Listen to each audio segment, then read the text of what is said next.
And we are live. Hi, everybody, and welcome to a very special episode of the Metal Lab. Yes, that's right. It's our 100th episode. Everybody cheer. And for the first time, I'm your host, Mike. I'm also joined by our illustrious regular host, Jason. Hey, how's it going, everybody? I'm not in charge today. He gets to relax a little bit and have some special fire water over there, I'm sure. It's just normal water, but we all know what this is. Right. That looks like it's straight out of New Orleans. We are also joined by the ever-illuminating encyclopedia of clicks, Jay. Hey, Jay, say hello. Okay, well, we just lost Jay. Terrible internet connection. All right. To a swimming start. Moving on, we have a very special guest who needs no introduction. We'll get one anyway. He was our very first guest from episode 1 and the current WizKids world champion. None other than the Sultan of Strategy, Patrick Yaboko. Hey, guys. Thanks for having me. Yeah, thanks for being here, man. All right, I'm just going to do a quick ad read here, guys, so just bear with me. We are brought to you in part by HCRealms.com, your one-stop source for everything Heroclix. Check out the forums and follow what's happening. Use the unit section to track your collection. Check out news on your local ROC events in the ROC section. And, of course, check out the shop for some cool Clicks gear. And while you're doing that, put in the coupon code MARRIED for your 10% off your purchase. We're also brought to you in part by MajesticCCG.com, home of the Apex Insiders. For $3 per month, get your information from some of the greatest minds in the game. They are always the first to post results from major events for both WizKids and the ROC. Check them out at MajesticCCG.com/Apex-Insiders. All right, well, this past weekend was kind of a big deal in the Clicks community. I believe it's known as Rock Worlds or Rocktober, and I know... I know some of you guys were there, so we're just going to go through our weeks in review. So starting with Pat, of course, our guest here. What was your week last week? It was pretty hectic leading up to it because I have to, last minute preparations, testing, getting all our stuff, and making sure our flight, our scheduling, everything's set. But we actually didn't get in until Friday evening. I know you guys were there on Thursday, I think, right, Jason? We arrived early Friday morning, like 5 o'clock. It was Thursday evening, really late.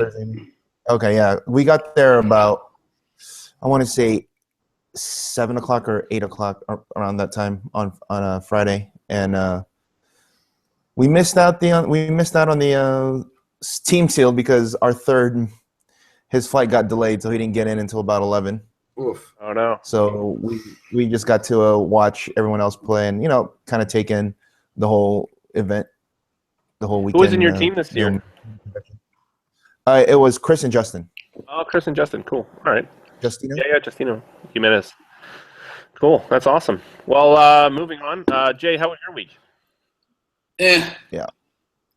That sounds exciting. You traveled across the continent to Atlanta, and I heard you did really well in the Battle Royals.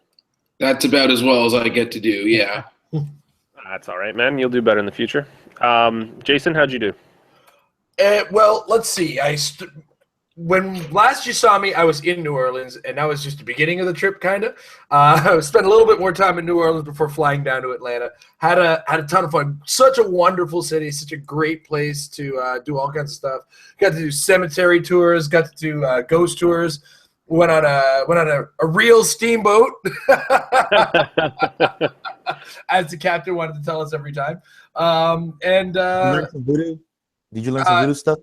Look, I'm not going to say I tried some, but I did make the cut. Spoiler alert for later on today. But yeah, no, it was a ton of fun. Then, of course, I went to Atlanta, and we'll get more into the tournament later on, of course. But, man, the hospitality in Georgia is something else, let me tell you. It's quite wonderful. It's almost like every state seems to have its Canadian thing. New Orleans, the people on the street apologize for bumping into you. Georgia, it's polite service. It's really interesting. I guess I got the good reflection on the states where I went. So great experience overall. And of course, Rocktober caps it all off, which we'll be talking about later on. And your blood is now 40 proof, right? Oh, 40 proof easily. I think you could. I think you can make what was called a jester out of my blood right now, and that consists of Heroclix and Bacardi 151. Oh God, that sounds absolutely awful. As for me, I was here in Toronto. Unfortunately, I couldn't make it out to the event this weekend, but I am really looking forward to hearing about your guys' time there in more detail later in the show. For now, though, we're going to move on to the news. We have a few previews here. I'm going to get ready I've got them up over here. Let's see. So I will share my screen. Where is it? There it is. All right, and we're going to start with Graviturtle. Let's see here. Graviturtle TMNT keyword. We've got when Graviturtle hits an opposing, the special attack power. When Graviturtle hits an opposing character, give that character an action token, and it can't make close attacks until your next turn. It also has a special damage power, and Super Turtles count it off. Once per turn, when an adjacent friendly character with the TMNT keyword hits an opposing character, after action is resolved, you may roll a d6 on a result of 4 to 6. Remove an action token from that friendly character. 6 clicks long, 75 points or 50 points. Switch click. And I always like to look at the origin of these characters because I had never heard of this guy, but apparently it's from the 1984 comic series. Now, Pat, what do you think? What do you think about this character? You know, I haven't really looked too much into them, but the first thing for me was I just like you, like this was from the comic. I feel like this is kind of I feel like this is out of place from the comic. It feels like Nickelodeon a little bit. Yeah, it's that's when what the series. Yeah, every Turtle series gets this point where it's like Turtles in space, where it just starts going off the deep end, or Turtles in multiple dimensions, and this is where it's coming from. Right, they've jumped the shark at this point, and Batman's not involved. Yeah. All right, so it has 2 points. Can you put your the screen back on? Okay, let me see. It has two point values, and it's basically it's the TK guy, right? It's their TK. I feel like they're taking like kind of Marvel, or I don't know, the typical superhero type of, you know, like this is the TK guy. I think there's another guy's like the electric guy or some of that, and just whole universe. Is this guy a chase or a super? He's a chase. These are the chases, yeah. The chases? Okay. I mean it looks solid. I mean 75 points, 6 clicks, it has 11 attack, you know, sidestep, damage reducer 3. It's like your basic numbers. Yeah. But it's I mean the keyword's only TMNT, so you know you're gonna be pretty limited in what you're gonna build with him. Mm-hmm. But I mean the can't make close attacks until your next turn thing that's pretty good. I don't know how I don't know, like I guess you have to be really close. I guess it would be better if he was on the lower point down, right? Because you charge and you hit, and then they can't attack. Mm-hmm. Basically, they can't attack unless they have sharpshooter. For 50 points, this is an 11 attack exploit. Yeah, it could be. The keyword part could use a little help, but I mean it's a pretty good little power. Mm-hmm. Yes. I agree. I like the way it ends on some prob as well, in case he gets knocked pretty hard, especially if you're playing him at 75 points. Yeah, very good. Absolutely. Yeah. All right. Cool. Anybody else have anything they wanted to add to this guy before we moved on? Nope. Cool. No, Patrick. I'm not going to follow up. Patrick, are you kidding me? Oh God! Patrick has spoken. That's all there is to be said. Patrick has spoken at that point. Yeah. Don't you love that? All right. So now we're moving on to Bloboid. It's TMNT keyword. All of the chases have the TMNT keyword. We've only got 2 for preview this week, and that's Bloboid and of course Graviturtle that we just saw. He's got a trait, ability to change and flow and imitate. Bloboid can use plasticity and shape change. Very useful. He also has a special defense power, melt and reform for combat configuration. At the beginning of your turn, you may choose one to last until you choose again. Bloboid can use close combat expert and combat reflexes, or Bloboid can use ranged combat expert and energy shield deflection. That's pretty useful. Let's see here. Jay, what do you think of Bloboid? Stats are, I guess, average, but he just doesn't really do much that's worth considering using him, unfortunately. So I can't really recommend playing him. Fair enough. I see some potential in the 75-point version, specifically because everybody loves that combination of sidestep and poison. And I've started doing things with that with the Jean Grey. I mean, we're off keyword, of course, but think about a free action TK followed by a sidestep and then poison. And since you're poisoning, choosing combat reflexes with the close combat expert in that zone is you're going to get that. So you got a 19 defense against the character you just poisoned, and you could possibly hit for like an 11 attack 4 damage, a 12 attack 3 damage, or a 10 attack 5 damage, depending on the situation you're in. I think there's something to be said for the 75-point version, less so for the 100-point version, mostly because of that lack of the lack of poison.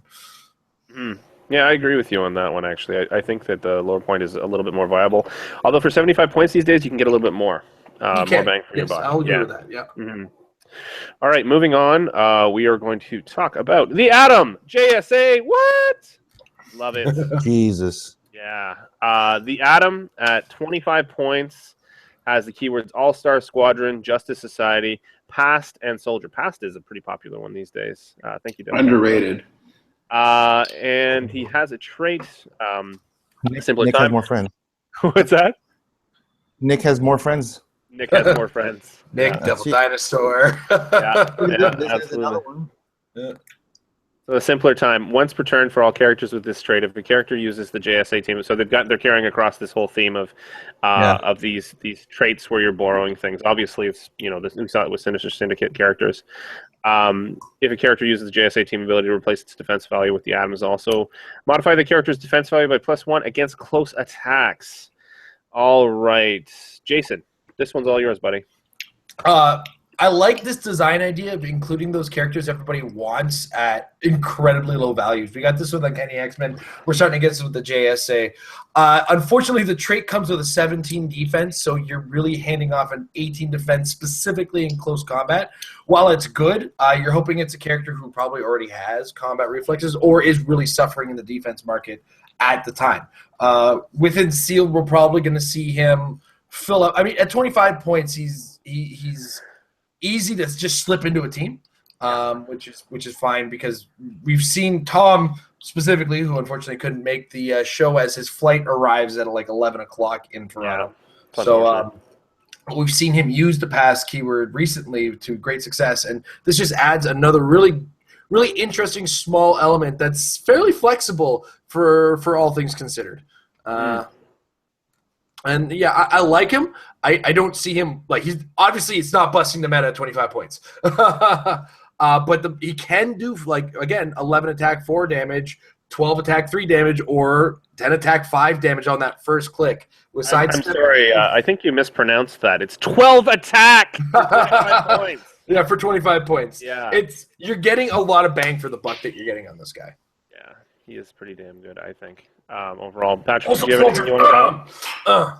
Sorry, what? Oh, dude, where to start with this guy? So the next format we have is what, limited, right? Yeah. Like that's the next. So you're gonna see more Nicks, right? Because you don't have the ID card, so you'll have more options for Nick. As in the limited format, in the semis, I think there were a ton of Nicks. Yeah. So that's a preview of what's gonna. So now this guy has the past and soldier keyword.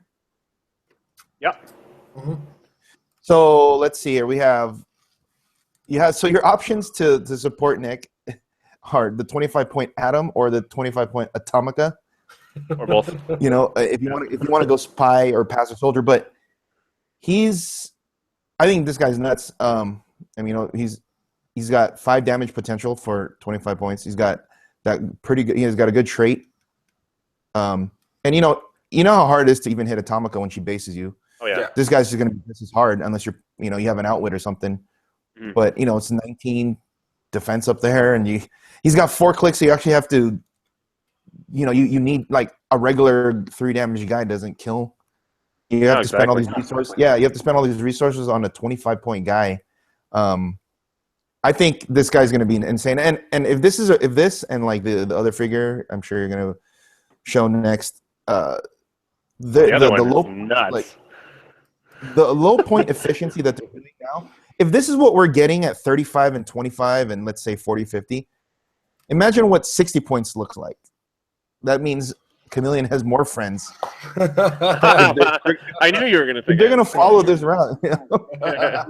So, yeah. That's awesome. Jay, did you have anything to add? Just that it's worth remembering that you don't have to be using his own actual defense printed, because they ruled that with the superior foes, you can have them replace his stuff, and then he can replace it back. So it can potentially be an 18 turns into a 19 in close combat. So, Or Right. a 21 Yeah. with our friend Green Lantern. Yeah, Even that's better. true. Holy crap, man. That makes them even way better. I hadn't thought of that. That's great. Think about how many of these GSI guys you could fit on the same team with that Green Lantern. Does he? Oh Does my he also have God. does he have GSA and KC, but not Green All-Star Lantern? Squadron and Justice Society with Past and Soldier. Yeah. Oh, I can Really see a good. lot of those keywords being common. All-Star Squadron, Justice Society, Past are probably going to be in all of them. And Because we they're already going know. for the Golden Age idea, so Past is going to probably happen on all. Yeah, are you guys ready? No. Are you ready? I think I might poop Nobody's myself ready there. for the next one. I don't know. It's pretty insane. Oh, heart palpitations. Here we go. All right. We have The Flash. Yeah. None other than Jay Garrick. Oh, my God. Oh, I'm sorry, guys. This is embarrassing. I want the new point formula to never leave. I know. This is crazy. We just became That's Warhammer, for 60 guys. points. Okay. Oh So my God. he has the keywords All-Star Squadron, Justice Society, Keystone City, Past, Scientist, and Speedster. Oh, He's and he's 35 passed points too. for just those keywords. I know. Okay, and he's got the trait, once again, a simpler time, once per turn, all these characters with this trait. If the character uses the JSA team ability to replace its defense value with the Flash's, that character can use super senses for the attack, but only evades on a 6. So he basically has the super senses version of Skrull, or gives it away, rather. Yeah. Which is pretty awesome. I mean, he only has 2 powers, but 5 clicks for 35 points? Oh my God. He's just insane. Hypersonic, 12 movement, 11. Anyway, I've decided to let the man who loves JSA the most, and this is debatable, of course. This is purely based on conversation I've had, deal with this character. We've already riffed on it a bit, but Jay, what do you think? I think you covered everything, unfortunately, so thanks. It's just hard not to. It's hard to contain yourself when you see something like You this. can't describe this without puking in your mouth. Okay, Yeah. so My only issue is that between the two of these guys so far, the trait effects seem a little underwhelming. He's only +1 defense for close only, and You want more for 25 and 35 points? no, I'm just yeah, it doesn't. But I see your point. I get it. You know what's amazing is that this is one of the few pieces where I have a friend. We actually all know this guy, Steve, from Ottawa. The Ottawa crowd is mainly composed of what we would call casual players, but he posted this immediately when it came out, and he's like, "This is going to change the meta." On the Ottawa page, this is going to change the meta. He doesn't actually sound like that. He's a good guy, and everybody who talks like that isn't. Just to be clear. The only other thing is that it makes me angry because I know that the defenders will never get this because they never get their own team ability. So we're never going to get a Hulk that gives out, awesomeness. Unless you make it. Battle Fury. Oh my God, a Hulk that just... Well, we already have the ID card. Imagine if you could bring in a Hulk that gives charge and something else. Oh my God, that'd be amazing. And then he does stuff. That'd be too good. That would be Yeah, so these two amazing. guys you can ID call in now too, right? The Atom and the yeah. Flash. Oh, yeah. Wait. Are you saying the Adam ID card wasn't good enough already? No, I don't We have think that's what options. it's good to have options for sure. All right, moving on. Let's see here. We have 2 very, very similar clicks here. Oh my God, it's a girl and a guy with identical dials. Court of Owls, Initiate, lady version. Court of Owls, Initiate, guy version. We've got they've got the Court of Owls and Gotham City keywords. Their real names are various. I'm not sure how that would affect ID call-in or anything like that. I don't think it will at all. Unless they make something specifically for these guys. Yeah. Okay, and they won't. Yeah, and they share the trait Raise the Dead. When damage is transferred to Court of Owls Initiate, it is reduced by 1, which can be very, very useful, especially with... it makes me think of Lex Luthor from the movie set, actually. My most recent movie set. Anyway, we've got Pat taking away these two characters. What do you think, buddy? 10 points. I mean, Thug was the first one we saw, and that's really good. These guys are, I think they're okay. 3 clicks, they're there basically for mastermind fodder. Yeah. And theme team, I guess, because Gotham City and Court of Owls. Because I don't know why you would play them over Thug if you're I mean, I guess if you do have mastermind, I guess you could just throw them on, but I think they just be there for theme teams and exactly. I think they're casual. Yeah. In sealed, they'd be there just to fill out your points as well.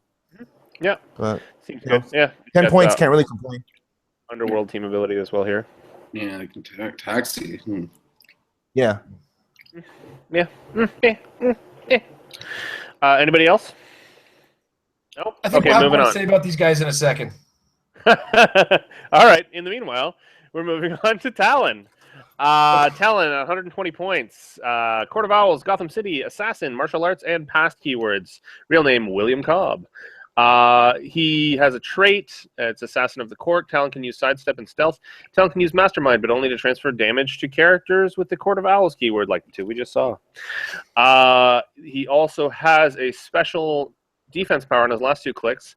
Talon can use combat reflexes and regeneration. When Talon uses regeneration, instead of subtracting 2 from the roll, subtract the number of action tokens assigned to him. So it's either a -0, -1, or a -2, as far as I'm reading that. If I'm reading How would it be a correctly. -2? Because you can't would do be it able when to you use push. regeneration. Oh, if no. you have Yeah, you -2. can. So Unless it's you either can use it 0 or for free somehow. -1. What's that? Unless you can use it for free somehow. Or you Which could give it. you You cannot. could make him a colossal with Mixie. Yeah. If you have Oh, There you go. yeah, tokens. that's true. Yeah. You never know. There Yeah. could be stuff that triggers different things. You could go crazy, but that's the extreme situations. Yeah, because he's going to take a damage from that anyway. Seems like a real stretch. Yeah. Okay, so on this we have Jason. What do you think, buddy? Man, that the Mastermind is the only reason you'd include the Court of Owls initiates, of course, as 10 points over the Thug. And I think I'd want to see more Court of Owls before I say these guys are going to be awesome. Of course, I often say with the proliferation of Precision Strike, though, that Mastermind becomes somewhat So then we got to look at the dial and what we're getting at 120 points. And what I just saw for 25 and 30 points or 35 points, it's hard to compare, right? Because this guy is more than almost 5 times the cost of Adam, and his numbers are kind of there and very consistent, and that regeneration is cool.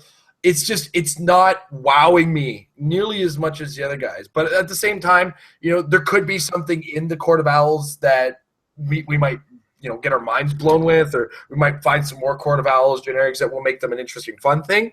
But this is not going to be anything making too big a splash right off the top, right off the top. Super themey casual. Yeah. Anybody else? No. Even one-shot these little boy characters. I don't see this being a viable sealed piece. Yeah. Right. Not even for 120. That's a lot. Yeah. Yeah. Although he does have the improved movement, which is a little bit more rare these days, from what I've seen. Well, it's going to be a set with. target. It's going to be a set with stealth, and I don't anticipate a lot amount of stealth busting. So the stealth itself will be useful in that environment, but Yep. I think it may surprise us. I mean, it may be one of those situations where we're just not seeing it right now. I mean, he's got two targets with Precision Strike as well. So in a sealed environment, that can be pretty good. Okay. From there, we are going to move on to the main portion of our show. I'd like to remind our viewers to get your questions in either via Facebook or by our live chat on YouTube. Jason is going to be monitoring the YouTube live chat, and I'll be monitoring the Facebook questions. And also, please, if you would like to support us and make a contribution to our channel, go to patreon.com/marriedwithclicks, and you can choose how much you would like to donate and make our show even better than it already is. So we move on to the main portion, as I said before, which is the topics. But I believe Jason had something that he wanted to mention. So, of course, we're going to be talking about the ROC World Cup, and with the exception of Mike, all of us in the chat. We're there, along with Tom Kerr, who unfortunately is about to fly out of, or he's actually in air right now from Atlanta to Toronto. He is in transit. I couldn't let episode 100 go without something from Tom. So he's emailed me this wonderful, his thoughts, as it were. I'm going to try to read it in best possible voice. I don't know if I can do Tom's voice. Do Tom's voice, or my voice you're off the is show right now. Right now. So Tom's thoughts. I can't do it. Hi everyone, it's Tom Kerr here. I deeply regret being unable to join this momentous episode of the Metal Lab in person. If I were not for this show and the ways it has opened me up to a larger world of Heroclix, I would certainly not be able to travel to Atlanta this year. And now that the very act of traveling prevents me joining the milestone that is episode 100, that's gratitude for you, right? But in regards to ROC World Cup, what can I say about 3 solid days of Heroclix, drinking and laughing, and more Heroclix? If it sounds paradisical, that's because it is. He's throwing big words at me. He's throwing Tom words at me. It's not fair. No, he meant paradisical. In comparison to paradise, right? Oh, yeah. Oh, wow. It's only because it is. I'm immensely proud to have been part of the Metal Lab team this weekend, grinding away at the true mecca of competitive Heroclix. The best players in the world were there, and in addition to being starstruck, I was overjoyed to be amongst them. On the big day, I got to enjoy harrowingly intense matches against top caliber players, including last year's world champ and last year's ROC world champs. And of course, including a nail biter against Jason, and I'm sure he will speak about. On my 11th place finish, I can only say that I'm extremely proud and was lucky to have been able to get so far. However, the joy of the weekend wasn't being there. I can't wait to go back. On episode 100, though, for 100 episodes now, we at the Metal Lab have passionately spoken about the warmth and greatness of the Heroclix community. But as we mark this milestone episode, perhaps one crucial yet oft-overlooked point should be stressed. The Heroclix community is not some ephemeral thing that exists outside ourselves. The Heroclix community is ourselves. We who care about this game, the discussion it prompts, the camaraderie that it engenders, the challenge and satisfaction it provides. If you're listening to this, you are the Heroclix community. And when we speak passionately about it, we speak both of you and to you. The Heroclix community is our gift and our responsibility. And we who care about this activity and about each other are what make it great. This is the reason we've gotten to 100 episodes of the Metal Lab. This is why we look forward to the next 100 more. Let us continue to make this game a thing that enriches us all. Thanks to Jason, Amber, Mike, Jay, Jordan, our many guests, supporters, commenters, friends, and listeners. It's been a pleasure taking this journey with you. And he's added a poem, a benediction for 100 episodes. 100. I want to know how much time he spent on this part. I think this is why he got it in so late. 100 times you've tuned in here to hear us rant and prattle, to analyze and agonize over tiny plastic battles. On dials, on traits, on maps and rules, we've left no thoughts unspoken. In hopes debate will separate the good from bad from broken. We'll be awestruck by silly muck in which we love to wallow, and if we have our way, 100 more will follow. So let us speak our sacred pledge and follow to the letter. Our phrase of choice is one strong voice. Practice makes your team better. Oh, my God. So thank you very much. Oh, wow. Round of applause for Tom Kerr, ladies and gentlemen. I wish he could have been here for us. Oh, I love that guy. And that kind of brought a tear to my eye, I'm not going to lie. Just suck it in. Oh, it's not coming out. I'm a man. No, I'm just kidding. I mean, yes, I am. So, with that being said, that was wonderful. I have to say, that was actually pretty awesome. All right, we're going to move on to our main topic of conversation. The ROC World Cup. What were your experiences like in and out of the tourney? We're going to start with Pat. Oh, man. Okay. No pressure. A lot of pressure. Man. You did really well. Well, there's no lifeline. Okay, so... Well, you can phone a friend, but I don't think you want to hear from Aaron. I don't think you want to hear from Kevin either. I don't know. Damn it, Kevin. You talk so much shit. I don't know. Dude, you know, it was definitely fun. I love going to things like this. Like I've said in the beginning, it's always been about the people, the community, the players. Yeah. and just the competition, right? And everybody that you're there with, they all have the same interest, like-mindedness, because everyone's there. They're all gonna go, play and compete. So, it's a lot easier to get along with everyone, right? Mm-hmm. The event itself was really, really. It was, I guess if you were trying to qualify, you'd have to go through the quarters and the semis, and then, through the finals, and then the cut to top 32. It makes it easier if you have the points, or if you've qualified, some way, another way. But I know that the quarterfinals they had only, I think, 20 people, and they let everyone in. So I guess that yeah. I guess it doesn't matter if you're just gonna let everyone in. Why run a quarters? Semis, I think they had 74 players or something like that, and then so the top 33 got in, or no, 32 or something like that. In the finals, I think we had 88 players, and the top 32 got in. And I think the cut was 2-2, and I think it was like 800 something points for a 2-2. I don't know how many 2-2s got in, but it wasn't that many. I got to qualify. I was qualified for the final, so I just had to play on Sunday, which let me enjoy the weekend by just playing, casual games, practice games, battle royals, and stuff like that, and then just going on and off the stream, hanging out with everybody, meeting everybody, and then the event itself. I did pretty good. I finished third. I got Fausted. Amazing. Yeah.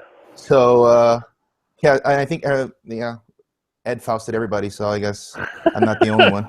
He's the Grand Fauster. Yeah. Geez, I've been Fausted by Ed. Fausted by Ed? Right? Yeah. I was one of the first ones. We should all have a shirt. Yeah, we should all have a shirt that says, like, I got Fausted by Ed. I've been Fausted by Ed. Scott, if you're listening... Uh-huh. I mean, like, you think that the nerf? First of all, I played 3 Fausts. I played one in the top 8, one in top 16, top 8, and then Ed in the top 4.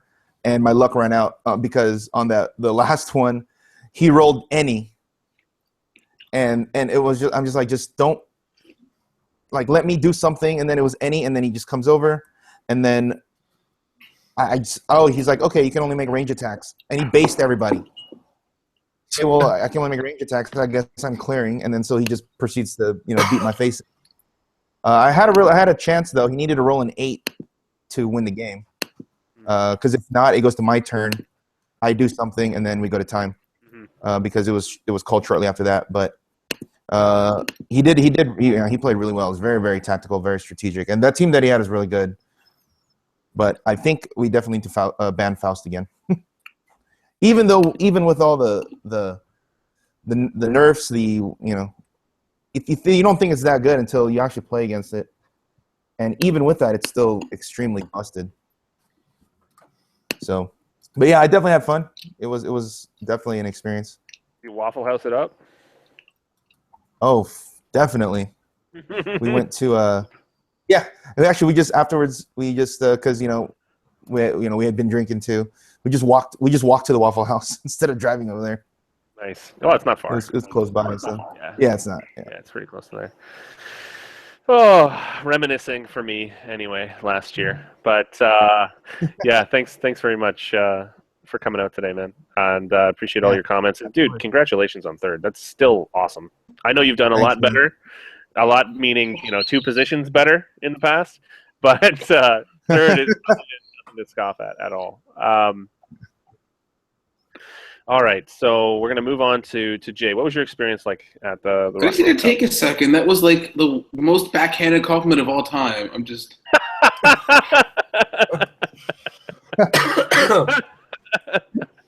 Oh man! All right, Jay. So what happened for you, buddy? It was bittersweet, but I also got Fausted.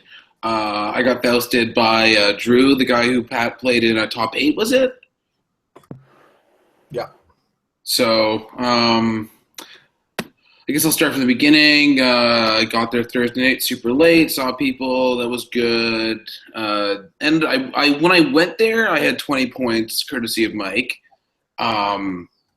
but I was hoping to not have to play through from the semifinals, even though what happened with the semifinals happened. So I ended up playing rock and rolls from the beginning and not playing in the Super Q, both to get Spider-Man product as well as to get points that way. So I ended up winning a bunch of those, getting some really good stuff. And winning 60 rock and roll points, I ended up being covered for the semifinals. And then in the semifinals, round one, it was Faust, who is not cool or not a nice guy. I guess the team I ended up playing was Element Man, the awesome world's finest 100-point piece, the best piece in that set. What else? Superman Blue to stop Pulse Wave. That's the only thing that Element Man doesn't like.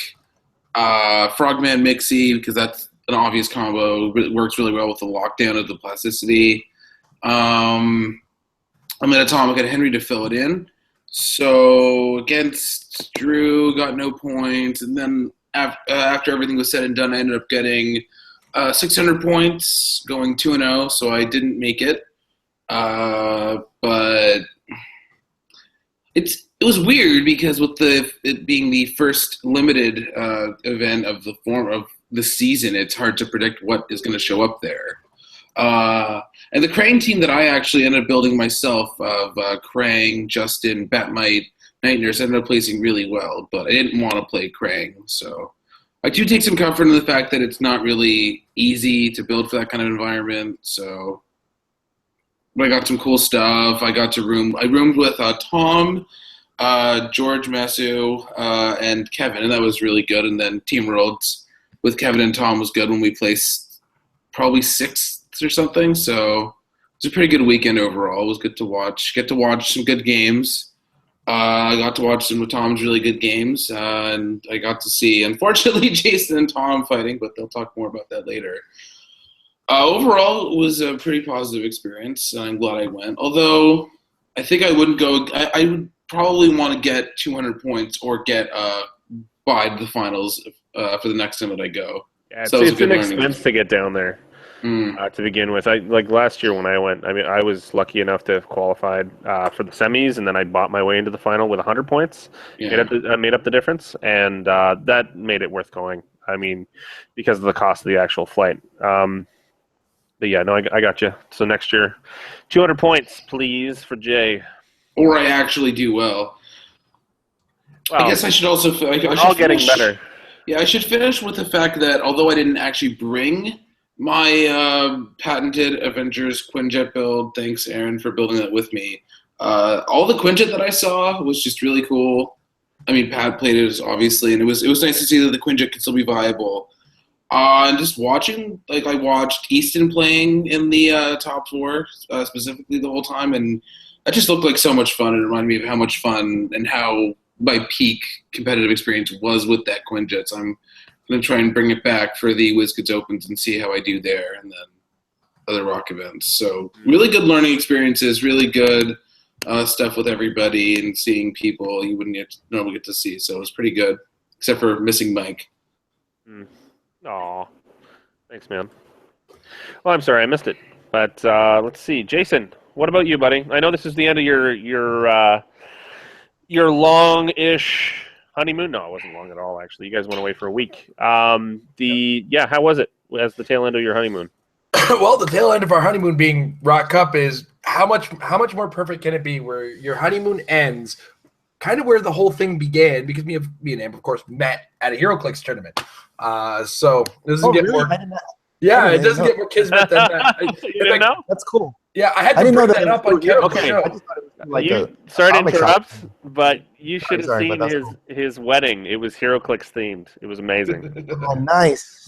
Our cake topper was made out of Heroclix. Amber had made like this whole diorama of the Red Hulk and the the Hulk and the Red She-Hulk. Is that what he Yeah. just bashing a bunch of Hydra agents. She made it out of Heroclix. So it was It was pretty cool, and I mean, it was. I think it would be more nerd themed than Heroclix themed, but that portion of it, of course, yes, very. And we met in a Heroclix tournament, so why not end the honeymoon at one of the biggest Heroclix tournaments of the year? So I'm sorry. I just gotta get one more question from the chat before I start my long story here. Hey, Jason. Hey, Jason. Yeah. Hey. Hey, what's this?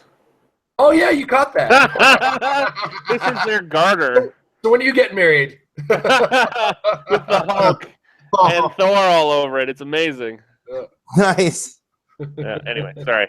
Go ahead. But where I was going to go is for the Friday I was trying to be on the stream. I was more or less helping Amber keep up on what she should be posting on social media. The stream equipment hadn't got set up yet, and I apologize that we couldn't cover the quarterfinals that evening. We were hoping to be able to do that. We were even hoping to be able to cover the 400-point super qualifier, which was entertaining. There was a lot of unique ideas, to say the least. Some things, I didn't think, like, there was some super competitive stuff. There's some super fun stuff. There's just some stuff. I saw King Thor played at full points with an Atom and a Kree Supreme Intelligence. It's, when have you ever said that, right? So when it comes down to it, unfortunately, the Friday I was spent with a lot of social media, a lot of hanging out with people, because it's the microcosm of the world where we from the channel do get a little bit of attention. I do love hanging out with all the guys that are really enthusiastic about the show, and I love talking with everybody. So many great minds in the game. I'm sure, Pat, you get it as much as us, being a champ. Everybody wants to share their team, share their ideas of the game, just share things that they know. It's awesome. Yeah, I love that. Yeah. And it's great energy. All to be capped off with a fair amount of alcohol being consumed, and our appearance, mine and Jay's appearance on the Critical Clicks podcast. We actually live streamed it from our channel, and cool. It was the beginning of the #goddammit Kevin, where everything that went wrong, you were supposed to basically scream "goddammit Kevin." And believe me, it was heard quite a bit, especially on the Sunday. But when it comes down to it, I spent a lot of the Friday hanging out, networking, doing that, getting a little drunk. Next time Scott gives me a heads up and says we're going to be covering Killer Frost, I'll make sure to look at Jack Frost. I went on the narrative that we're going to be ragging on Killer Frost for their segment that they call Sucks a Bag of Clicks. And I decided to keep going with that narrative, and then they put Jack Frost on the screen. It's like, you know what? I'm going to keep calling it crap. So now I sound like I don't know anything about the game, but I blame the alcohol and Kevin. So then we move into Saturday, and that's what I like to call Stream Day. We covered the stream was live for the team tournament, the 3v3 team tournament, and the semifinals. So I was at the chair for every single round of both those tournaments. A lot of it with Ryan Morgan. I got to share one game with Pat, the first round of the semifinal. And of course, I got to see some really, really cool games commentating with Ryan Morgan, Pat. Had to kick Edward Sheldon out of the chair a couple times because I went away to get a drink of water, and he decided to get in front of the camera. I apologize. Everybody suffered for that. I thought he commandeered your spot. I was like, oh, he's there. He knows better. Oh, man. He's kind of like the 80s hack, the Max Overdrive or something. I don't remember what it was. Oh, Max Headroom or something? Max Headroom, that's what it was. It's like the Max Headroom hack for a second. It's like, Headroom back at the table, guys. And of course, towards the end, I got to comment with Tom, and it was that was fun. Although that was the time I got to give my voice a rest because Tom can go, man. But one of the things about the stream that I want to tell everybody, at least for the Saturday, I did a lot of the cherry picking of the players or the games. I tried not to get too many repeat players under the camera. I just tried to get either players that were well known, or if I spotted a team that was really interesting, I would grab that. But of course, priority goes to the feature table, the first place players. These are supposed to be the best players, right? But if it was something like the final, if I was not playing in it, I would choose something. When we got to the fourth round, I would actually grab from one of the 2-1 tables. Because if you're watching two games in the 3-0, those guys were both in. Who cares, right? You want to see two guys playing their butts off. trying as hard That's as true. they can Yeah, to get that last seed in, Makes right? much more interesting viewing for sure. And that's probably one of the big differences on the Sundays. They just pretty much went straight for first place or cherry picked the player. Excuse me. But then we get into Sunday, and that's when I got to play. I wrote down all my opponents this time so that I could remember all the games. And my first game was against Dustin Horde. If you actually look at his the spelling of his name, it looks like Horad, and he actually explained to me why that's is pronounced the way it is. And he had an interesting team. It was very similar to mine. He had some Ultron drones, Jean Grey. And I guess I should start with my team on Sunday because it's not that I was keeping a secret. It's that I wasn't communicating with anybody because I was on my honeymoon, guys. But it was a Devil Dinosaur, an Ultron Future, Ultron Future, Ultron 6, Jean Grey. I said Devil Dinosaur already, right? And Thug, and a 45-point Mephisto with a full round table that consisted of a Constantine card, or Constantine if you read the books religiously, Superman, Green Arrow, Hawkeye, a Shield level 7, and a Firestorm card. So, of course, Firestorm is that answer to you have Possessor. I'm going to try to get 25 points off of you.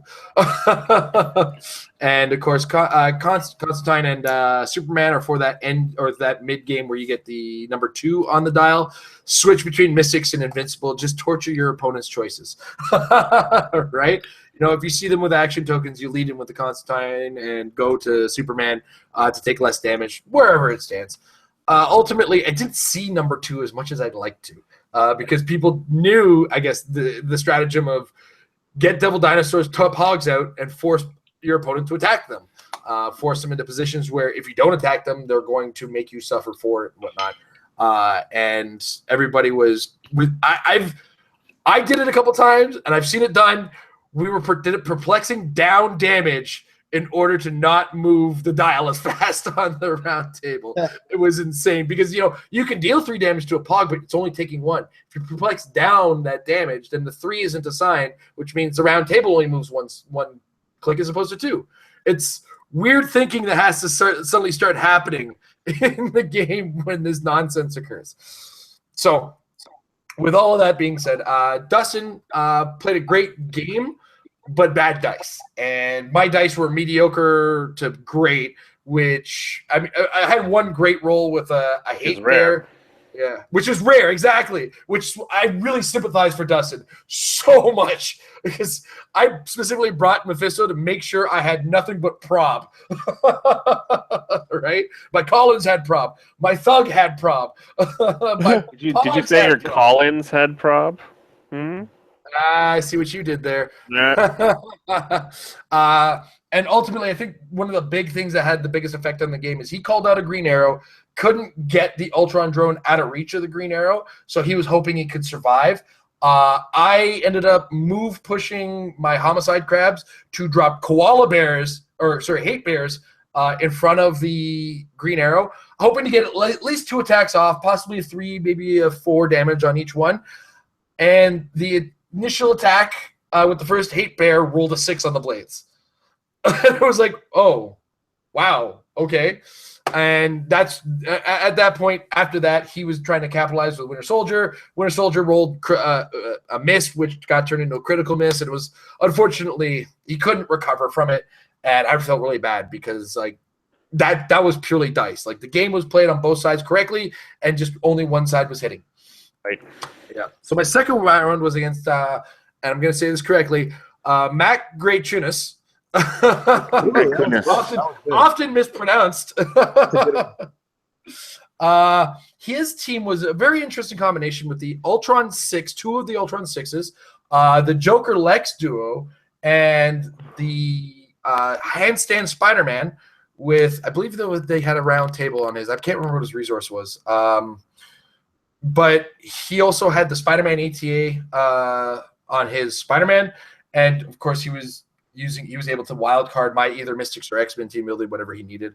But he had an interesting idea, and this was a really good map choice. There's that one ROC map that has that, and you've used this on the stream before, Mike, where it's, I think it's called the power plant, where this is this one square of walled-in blocking terrain. It's not the power Right? plant. I don't think. So, basically, like there's a square, and it's like a little alleyway factory type thing where it's a square of just walls. You can you have to break into it in order to get in there. And his strategy to pick against this alpha striking, throw Ultron drones and call things out is to use that and just walk in there with the Ultron 6 carrying characters with the Underworld team ability, which you get from the duo, and just wait for your opponent to try to get their way in there. And I couldn't break my way in. It was great. There was a slight rules correction we had to make because the first 2 turns he was sidestepping and carrying, and it wasn't until the 3rd turn that I remembered, oh crap, there's a ruling with this where you can't sidestep and do this. And this is the map he's talking about. And point out that one spot, Mike, for me, right there. You see, there's no entrance into this blocking terrain. So he walked in there from the back, and I had to find my way around. And my team isn't, given the space you have to move, it's not exactly the most mobile team in the world. So unfortunately, he did get ahead on me. I believe the score was 145 to 75 because I did manage to get the Jokerlex duo, and kind of went that way. The third round was one of our friends and fans of the channel. And I got to return fire and put a stamp on my revenge. Chris Stockhouse was my 3rd round matchup. We'll call this the revenge match from Warren, Michigan. He's the captain. He won the regional there, right? Yeah, he won. Yeah, he won the regional there. Nice. Yeah. So, and when I played him at the Super Qualifier in Warren, Michigan, he beat me, and he was playing a very similar team to mine. This time, once again, playing a very similar team to mine, but slightly different. He was using a Devil Dinosaur with a Nighthawk Prime, along with a Jean Grey and a single Ultron drone. So Nighthawk Prime means I get no bonuses. So I'd make jokes about rolling my round table on a regular basis. Like, I roll my round table. Oh, look, I get a stat bonus. That's cute. But this, because he put us in the WizKids office, it became a checker match of us moving our pogs around and getting into the right positions and trying to capitalize on it. And there was a lot of specific movement and specific placement. And you want to hear what the score was? It was 40-5. And it was a game that, if you were watching, was actually more entertaining because the Devil Dinosaur pogs, they just do that. They're actually very interesting. They make for an interesting game where no points are scored. So, one trick I did get to pull off, and I was hoping to do this against the Devil Dinosaur team that was using the round table to try to use those to smoke it or to spin it. I TK'd with the Future Ultron up with my Jean Grey to then poison immediately after to kill the drone or kill the pogs, which meant, and it's penetrating poison, so even if it's if they had any defense modifiers. But when you do that, you're not making an attack to kill them. You're just doing damage to them. So it doesn't move the dial. And that kind of puts my dial more towards the forward motion. I ended up winning that 40-5. It was a really great game. And the next time I talked to Chris, he was like, we got to stop playing games with such similar teams. Because, oh man, we've had some, we've played 2 games. We're 1-1 now, and they've been tight. And my 4th round was against Brad Milburn, who was playing a team very similar to Joshua Ernest. It was a Wonder Woman with a full, Red Sun Wonder Woman with a full round table, or full Pandora's box, Wonder Woman had Eclipso on it. And what was the other piece there? It was, and it was a Morlock with Proteus. That's what it was, along with Solaris. Now, Joshua, I believe, had fewer Pandora's box pieces and put an Ant-Man on the board or an Atomica or something. I don't remember his specifically. It was a similar build, but he had ID cards. No, just the three for whatever characters. Yeah, and my opponent didn't have any ID cards. That's what it was. So what ended up happening in this one is, of course, my job when there's a Pandora's box is to apply pressure, which forces them to look at their action and say, is it worth an action to put the Pandora's box piece on, or do I mount my pressure? So Wonder Woman only really got the Wrath Relic while he started putting relics on Solaris and Proteus. So when he got his Wonder Woman into my face, and this is one of the few times I actually took some colossal retaliation, my Jean Grey dies, but then I got to call in Nick Fury to do 5 damage to Wonder Woman, because what I did was I called him with the Ultron drone, used an Ultron drone to use shield, which doesn't count as reaction total because it's a clear figure, and I used the Thug then to use shield team ability. So it took 2 actions to do 6 damage to the Wonder Woman, followed up by another 3 from the Devil Dinosaur. And the Wonder Woman at this point was double tokened. So she's on her last click and double tokened. But he does get Solaris in there. Solaris does a ton of pushing damage to my team. And I've got the sidestep, but he's outwitting the sidestep, so I can't get the poison to try to finish off the Wonder Woman. Right. So he does get a regeneration roll, which is a 4. I then call in my Hawkeye to throw to get the final shot in the Wonder Woman, and it gives me a lead. I did also lead off the game with an attack from Firestorm on the Wonder Woman, and I almost cried because the Firestorm critically hit. And it was like, that's okay, I'm not going to do any damage. Bye-bye, Eclipso. Right? Because it's like, you see that critical hit, but it's like, she's invincible anyway, and it's only going to deal no extra damage, so the heck with it. Just deal with the Eclipso. Right? 25 points for free, right? It's 25 points. Exactly. So let's get those 25 points on the board and put my opponent behind a little. And then, once the Wonder Woman was down, it was just a matter of I threw koala bear or hate bears at Proteus. That wasn't happening. I, threw some attacks at Solaris. Time was called, and because of the Wonder Woman kill, I was ahead on points, and I got the win. So I was now in the finals, and after several hours of figuring out when that was going to happen, I found out. Guess who my first round pairing of the single elimination is? None other than everybody's favorite other member of the show, Tom Kerr. This would be a perfect opportunity for him to actually sign in. Yeah, it would be great. Now. Yeah, do it, Tom. I told him to buy some airplane Wi-Fi and just kind of hop on the show, and he's like, "What?" And have everybody yelling at me on the airplane. It's like, "Yes, have everybody yell at you on the airplane." It's a 2.5-hour flight. Nobody's going to complain that much. Anyway. So I had to play against Tom. Tom was playing his past team, which is Zatara, the War Wheel, the Fast Forces Jean Grey, and Devil Dinosaur. And I won the map roll, oddly enough, even against his +4. And I had to say, if I was going to play against Tom, I didn't want our teams to do what our teams did. I wanted to play a game of Heroclix if one of us is going out. Oh, excuse me. And that's why I decided to choose the WizKids Office map. That way, it's not a game of, I throw my guys, are you dead yet? Okay, no, I throw my guys, are you dead yet? Pretty close. I throw my guys, are you dead yet? Some of it. Are you dead yet? No, it would have been a 5-minute game. I wanted to play a game of Heroclix. So, a lot of pog movement and a lot of things to do. But unfortunately, I wasn't, even though I was only dealing 1 damage at a time or moving Tom's round table 1 thing at a time, he still did manage to get to the clicks with the number 2 on it. And then by then it was a matter of just, I'd have to either punish myself or do way more damage than I necessarily had to get anything off. And Tom did manage to get take advantage of the Ultron drone advantage that he gets against my team, where the Ultron drones are, of course, easier to kill. And he ended up winning. I killed his War Wheel. He used more ID cards than me. And it ended up, he killed my Thug and Thug to Ultron drones, and I used an ID card. So it was 75-35 was the score on that one. And that was the end of my day, which was, it was both a blessing and a curse. I didn't get past the top 32, but I could catch my flight.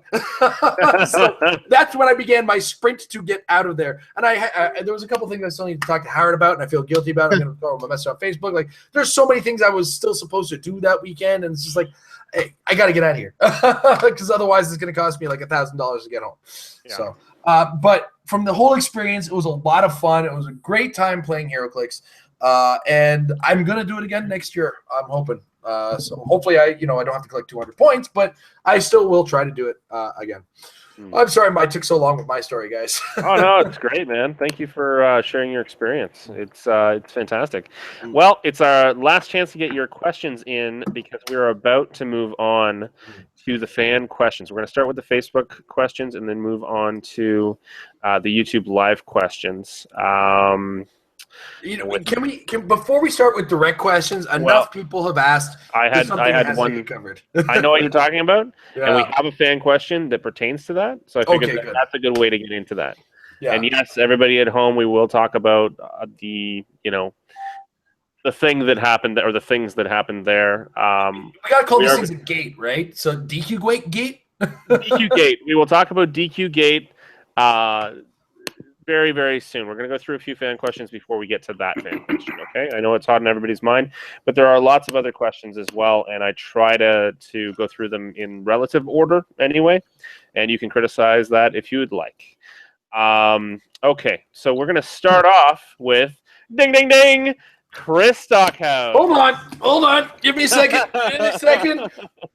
This episode's official, ladies and gentlemen. Courtesy of the very real deal. Provided by Mr. Chris Stockhouse When did you himself. get the stamp, man? When did you get that thing? When we went to war in Michigan, Chris Stockhouse handed this to me himself. And he Oh was my like, God! that's every time I amazing. ask a question, you say the episode's official because he asks the question every single episode. See, I have not been here in a few weeks, so I haven't seen that yet. That's awesome. So when he asks the question, we say put a stamp on it. And when I got to war in Michigan, he's like, I had to get this made for you. And I was like, that is amazing. I still have to find an ink pad for it putting it on the paper. Yeah, so that we can actually throw it in the screen. But sorry about that. We have to do that every time. It's all good, man. Hey, I haven't been here in a few weeks, so it's good to see that we have a little more fan involvement, especially from Chris Stockhouse. He says, happy 100 episodes. Congrats. I am happy to contribute what I can in the form of topics and questions for just about every episode. This is very true. I think you've missed like one or two. Had a great time. Sorry, what was that? That was because we did that whole thing. It's like we're not going to answer any questions in the messages for a little bit because we're focused on world. We're focused on 1,000 different things. Right. He thought that we weren't focusing questions during the show. Well, he was wrong and should have spoken up. So anyway, I'm happy to contribute what I can in the form of topics and questions for just about every episode. Had a great time this weekend playing Heroclix with everyone at the ROC World Cup. The 84-person finals was awesome to be a part of. I figured out some things to work on after my top 50 finish and plan to step up my game for the next season of Heroclix. Chris, I hope you can make it up to Canada to play in some of our not necessarily major events, but some of our more minor ROC events, like our league play here. Be great to see you out here, and you can always sleep on my couch right there with my dog lying on it right now. It's a nice couch. Yeah, and it's a comfy dog. I am glad Jason got his revenge from Michigan and beat me round 3 of the finals. We need to stop playing similar teams when we go to the same events because we both seem to get similar records. I had an awesome time hanging out with Jay during the weekends, talking meta and cheering on Tom in the top 16. Wish I could have been there earlier Saturday to play Team Worlds with you, but you did well without me. Yeah, I actually had asked him to pair up with me, but he ended up not being able to make it on time. That's amazing. So his question is having money as a prize still a good idea? After round 3, Jason and I were glad we played each other instead of the opponents to the left and right of us. We were all human and errors happen, but people get super serious this weekend in this environment. Saying the wrong thing or saying something in the wrong order can make a difference of hundreds of dollars for someone, which could possibly change their life. So the real core question here is having money as a prize still a good idea? We'll start with Pat. That's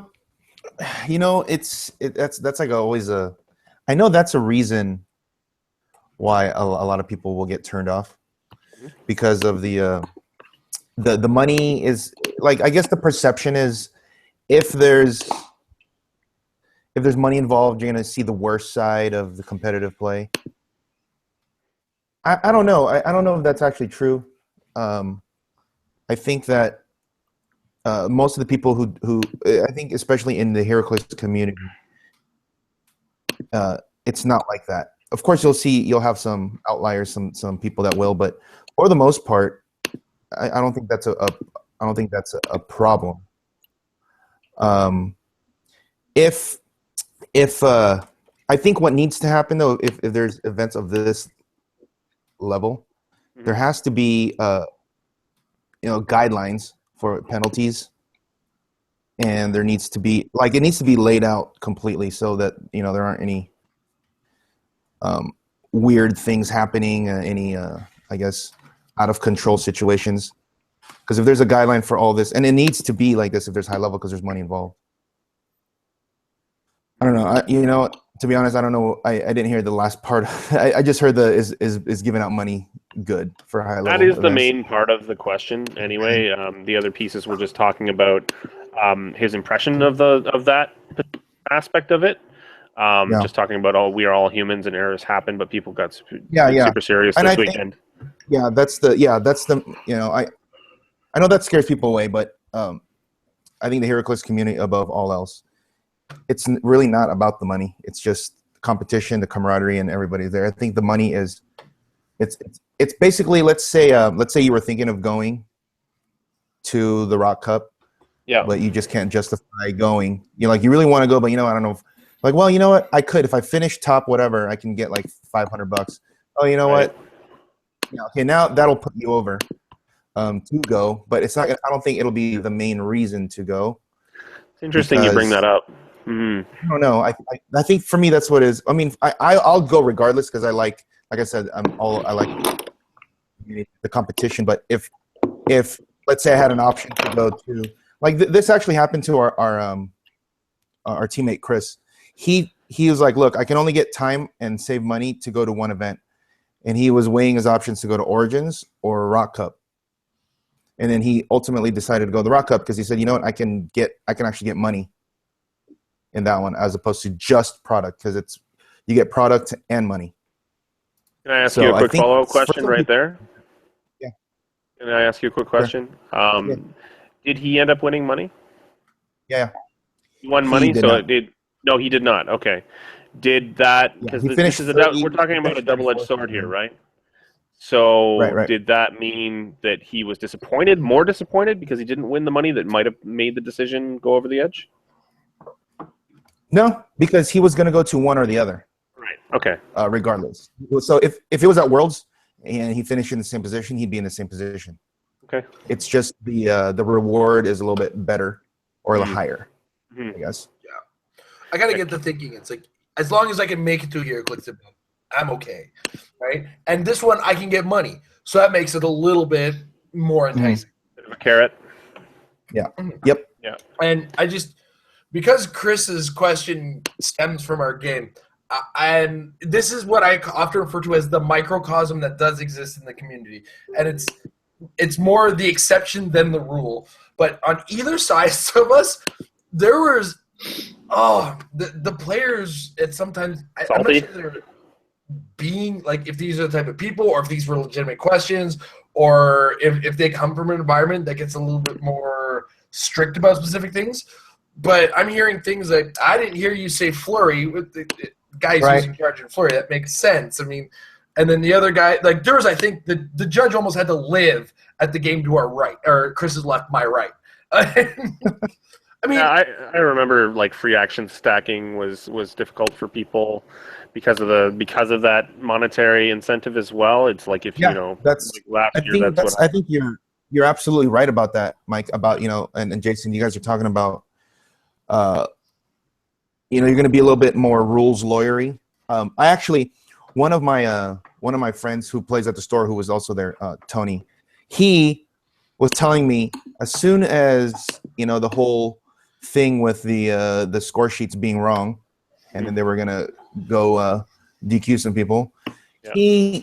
His opponent, when they saw it, they were sitting right next to them. His opponent looks over at his sheet and looks and says, "Oh, you don't have the set that your maps are from." Yeah. So he calls the judge over on that, and the judge is like, "Well, do you know what Hank's Pim Lab is? Yeah. Well, do you know what the Manhattan Bridge is? Yeah. Okay. Well, then." What's the problem here? What's the problem? It's because on the sheet it says map and set, so he only put the map. So yeah, that's pretty jackashes. And it just came out because of what happened, like right next to them. And that part, blatantly trying to get somebody penalized for something so trivial, that actually ruins the spirit of the game. And that is because there is money on the line, obviously. Yeah. But I think that would also be the case at Worlds, because at Worlds there's a lot of LEs and chases and all these things on. So it's the same thing. It's just that this one, money is a little bit more. Yeah, I mean, attaching an actual monetary value to it really does solidify that greed, right? It does. But it's the same concept for Worlds, because I've seen it at Worlds as well. I'm sorry, of course, maybe not to that degree, but you've seen it. Yeah. Sorry, Jason, what were you going to say? It's just, we do also have to stress that while these instances do occur, this is, again, the exception rather than the rule. It felt, I'm sure Chris probably hasn't experienced many big tournaments, myself or Pat, and when it's on both sides of us, that out of 88 people, there's one on each side, it's that's literally a single digit or percentage, right? Yeah. It's very salty at times. I can see that too from my experience last year. Yeah. All right. Well, I know Pat and Jason, you both talked about this. What about Jay? What do you think here, buddy? There's just a lot of stuff to consider with this question. One problem is that it's the ROC, so it's hard to guarantee or get as much prizing as WizKids would be with factory sets and just Connolly's. I mean, you can get some, but it's not really possible to be on the same level. So the cash is kind of the thing you can do. And I don't see people traveling so far just for ROC kind of maps and whatnot as much as cash or other bigger kind of prizes. So the other problem I think is that it's the only Clicks event that has money on the line. So whatever problems may or may not result from money being on the line are compounded by that fact. So it's the only pro event in that way, right? Yeah. Getting paid to play Clicks. Yeah. Yeah. So it's almost feels necessary just because of the issues with not just being WizKids, but I don't feel like it was anything really happened or will happen that will make a situation where it should be changed. I think it's pretty much fine as it is, but I think that the level of tension is fine, and I think that maybe having someone say, try to maintain the spirit of the game while we're here as well, and that is to have fun. Yeah, well, I specifically remember before everything started, Terry specifically said the "don't be a dink" rule. Game, don't be rude to your opponent, be polite, all that stuff. So Canadian polite. I remember that happened at Michigan specifically. You shake hands, you're nice, you're polite, it's a game, you're having fun. You're not supposed to be. They try and do what they can to prevent that kind of bad stuff from happening. And even when it does happen, it's in such a small amount. So yeah, it really is. Yeah. The grand prize is considerable for some of us, but it's still not like magic prizing. That's true. It's not like 100,000. You can't make a career off of Heroclix prizing. Yeah, no, I was lucky enough last year to place 8th, which paid for my trip. It didn't pay for my trip; it paid for my flight. that was nice, but it's not a huge amount. All right, I think we should move on from here to the next question. Yep. We have, let's see here. Okay, so that was Chris. We've got, our buddy from Brazil, Tiago Pinto da Luz. Did you guys enjoy? Sorry, Jay, get your cursor off that thing, please. Did you guys enjoy Rocktober this year? Expectations for next year? ? What did Jason play? Let's blame Kevin. So this is a few questions actually. So let's go through it one by one. Did you guys enjoy Rocktober this year? Absolutely. Everyone? Yeah. I'm sad it's over. Yeah. It was your first one there. That's great. Okay. What are your expectations for next year? Let's start with Jay. Expectations for next year. Do you think that the tournament will change much? Do you think that the meta will look a whole lot different? I mean, these are all yes and no questions. I think it really depends on the retirement. I theoretically, if Nick Fury goes, that just changes everything. I think he will. Based on the math, I don't think it does because it's only seen Worlds once, and cuts are now pre-Worlds. Yes, but we have seen early retirement before, specifically Web of Spider-Man, then the New 52 set. So what's going to get it could rotated happen. out before Worlds? What do you think is going to get rotated out? I think Nick Fury is what I'm calling the bubble. It's either Nick Fury's in or out. But that's the line. But so they have their thing where they have their like internal rule where they got to have a set for 2 Worlds, right? Yeah, which is why I think Nick Fury stays. Yeah. So then they're going to do 2. They're going to do 2, I think. Do you think they'll be around for another whole year, or they'll with do the Guardians of the Galaxy? Yeah, like a month later. Yep, that's what I think. Because if you look at it, what are they really going to cut? They're going to cut Flash and Trinity War? Flash, Trinity War, Age of Ultron, Avengers Assemble. Nope. Age of Ultron was not in Worlds last year. Wasn't Wave 1 at least? And Yeah, neither was... Wave 1 started prior to Worlds, didn't it?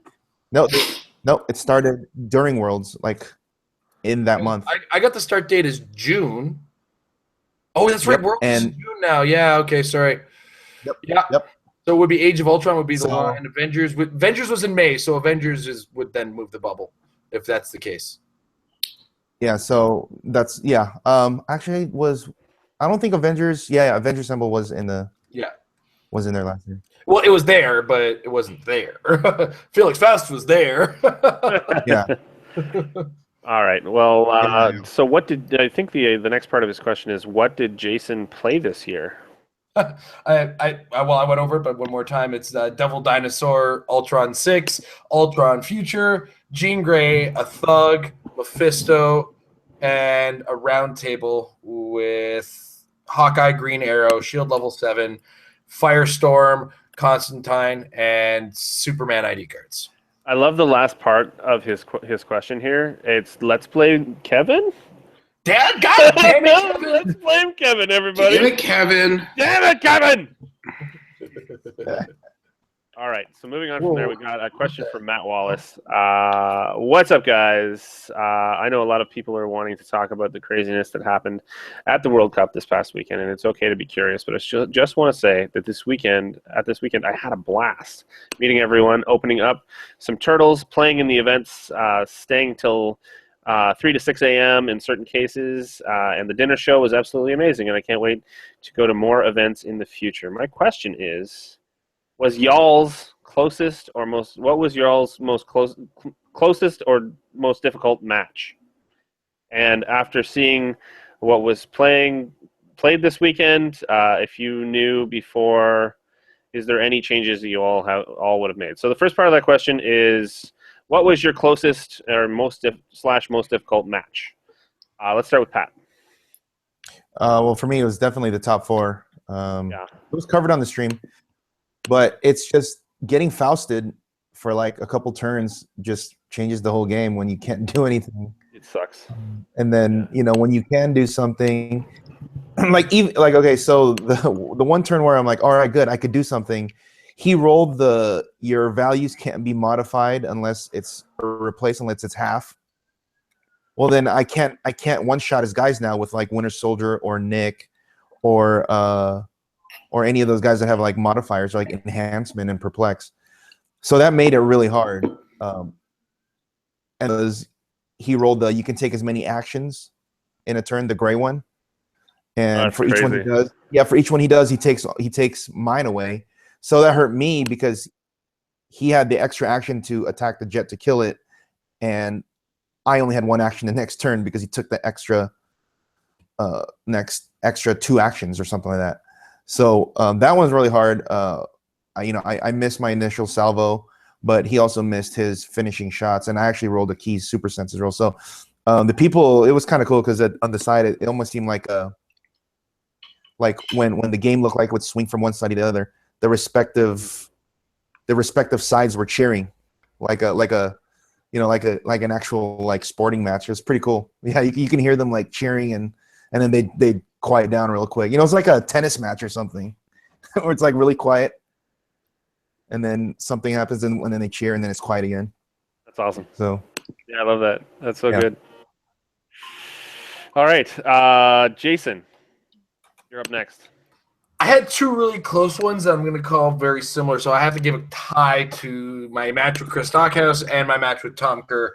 One I lost and one I won because they were very strategic, very placement-oriented games, forced by the map mostly, forced by playing very similar strategic teams.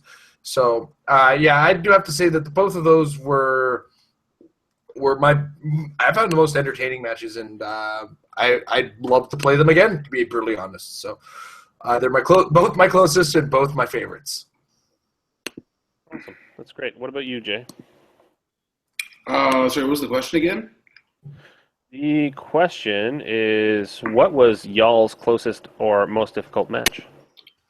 Well, the two matches that I played in Limited that I lost were 0-point losses for me, so I wouldn't say they were even close. Faust was difficult. So I guess my team rolls was interesting because we played the same team but right before the cut, so round 4, and then we played the same team back-to-back right at the first round of single elimination. I'd actually won my match against the guy I was paired off with, and it was the same guy twice because of the ABC thing. And then I lost to him, so that was really interesting. But as far as close, not really close. Nothing that happened there. Although I did have one battle royale where they had Nick Fury ones, and I pulled Nick Fury. Then it became, Nick Fury against everybody else. It was tough. That's awesome. All right, the second part of that question, and we'll start with you, Jay, is after seeing what was played this weekend, if you knew before, is there any changes you would have made to your team?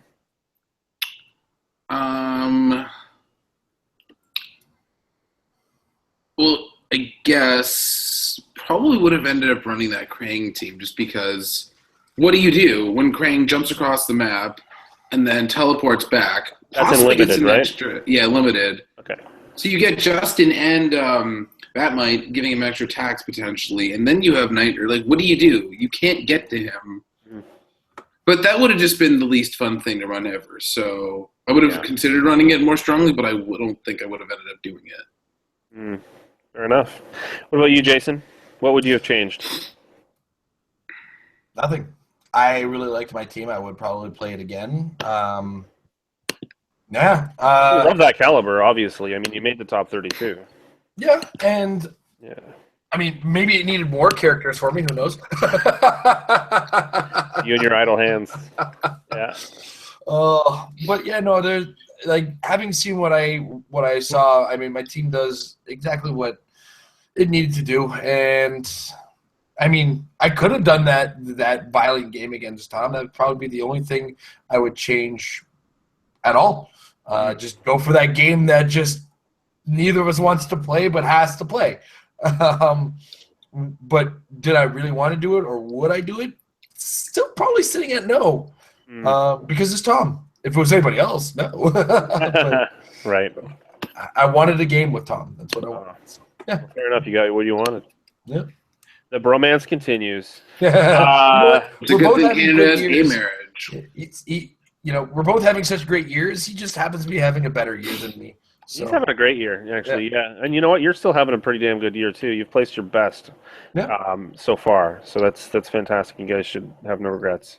Pat, up to you, buddy. You change anything? I don't know. Maybe play Faust instead of. Yeah. After playing it 3 rounds and each round getting something bad happening to me in each round was like maybe that's the answer, but I don't know. I don't really. Next year's format's gonna be a lot different, right? Because there's gonna be the rotations, different sets. But I don't even know if I have a feeling that they'll probably cut Age of Ultron for Worlds. Right. That's what I think, because I think the ID cards in the Jet are a little too powerful, and it just They Faust knock out a adding. lot of possibility, like throughout Yeah. others. Mm-hmm.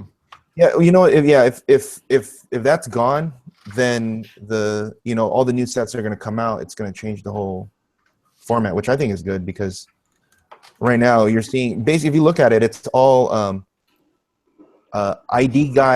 bunch of ID cards with an ID power battery, if you will, which are like the Ultron drones, Mephisto, Zatara, Devil Dinosaur. Those are like your conduits for these ID cards to come out of. Yeah. It looks like they're all different kind of teams, but if you really want to break it down, they're all the same. And I think if they take Age of Ultron, it's going to change a lot because the ID card conduit it's a big thing. So yeah, it's the balance or tent pole manufacturing machine to try and move along try and bring out extra guys, make your 300-point team into a 600-point team. Yeah. So it's like it's almost like a team base. Yeah, kind of. I haven't thought about it in that way. That's interesting. Yeah. And they got rid of team bases, and now they're back. Yeah, and I've been so resistant to this particular method of play with my double Lokis and my double Doc Ock team. And just to let you know, Mike, I played against a guy that played a Loki. It was instead of double Loki, it was one Loki, and the other Loki he split up to Proteus, Morlock, and ID cards and Retaliators. How was it? Yeah, I barely won because it's not last round, it's last action, so he didn't have time to finish to kill me, and I was like, thank God, because if he had his full turn, I'm dead. But I was just thinking, I'm like, geez, it was hard enough to fight one, and I'm like, now your team has two. You and I have to face each other with those two teams. We have. Oh my God. Mike and I, with our respective, my Quinjet versus his, we're 1-1 right now. Yeah, we are. And the one I won by 1 point. 1 point. It was ugly. Yeah. And Jason and I are 1-1 as well, actually, with his Quinjet team. My Quinjet seems Pat's Quinjet. That'll be a whatever. Nobody owns anything in this game. I was also going to say that I saw a double Loki in limited of 2 Lokis in Clarion, and that looked pretty effective. I bet that was pretty nasty. That's actually something I've considered as well. Okay, so to wrap up Matt Wallace's questions, you guys are awesome, and it was great to meet y'all in Atlanta. Never got a drink. It was a pleasure meeting you too, Matt. Awesome. Yeah, I do remember Matt. Me and Matt got talking quite a bit.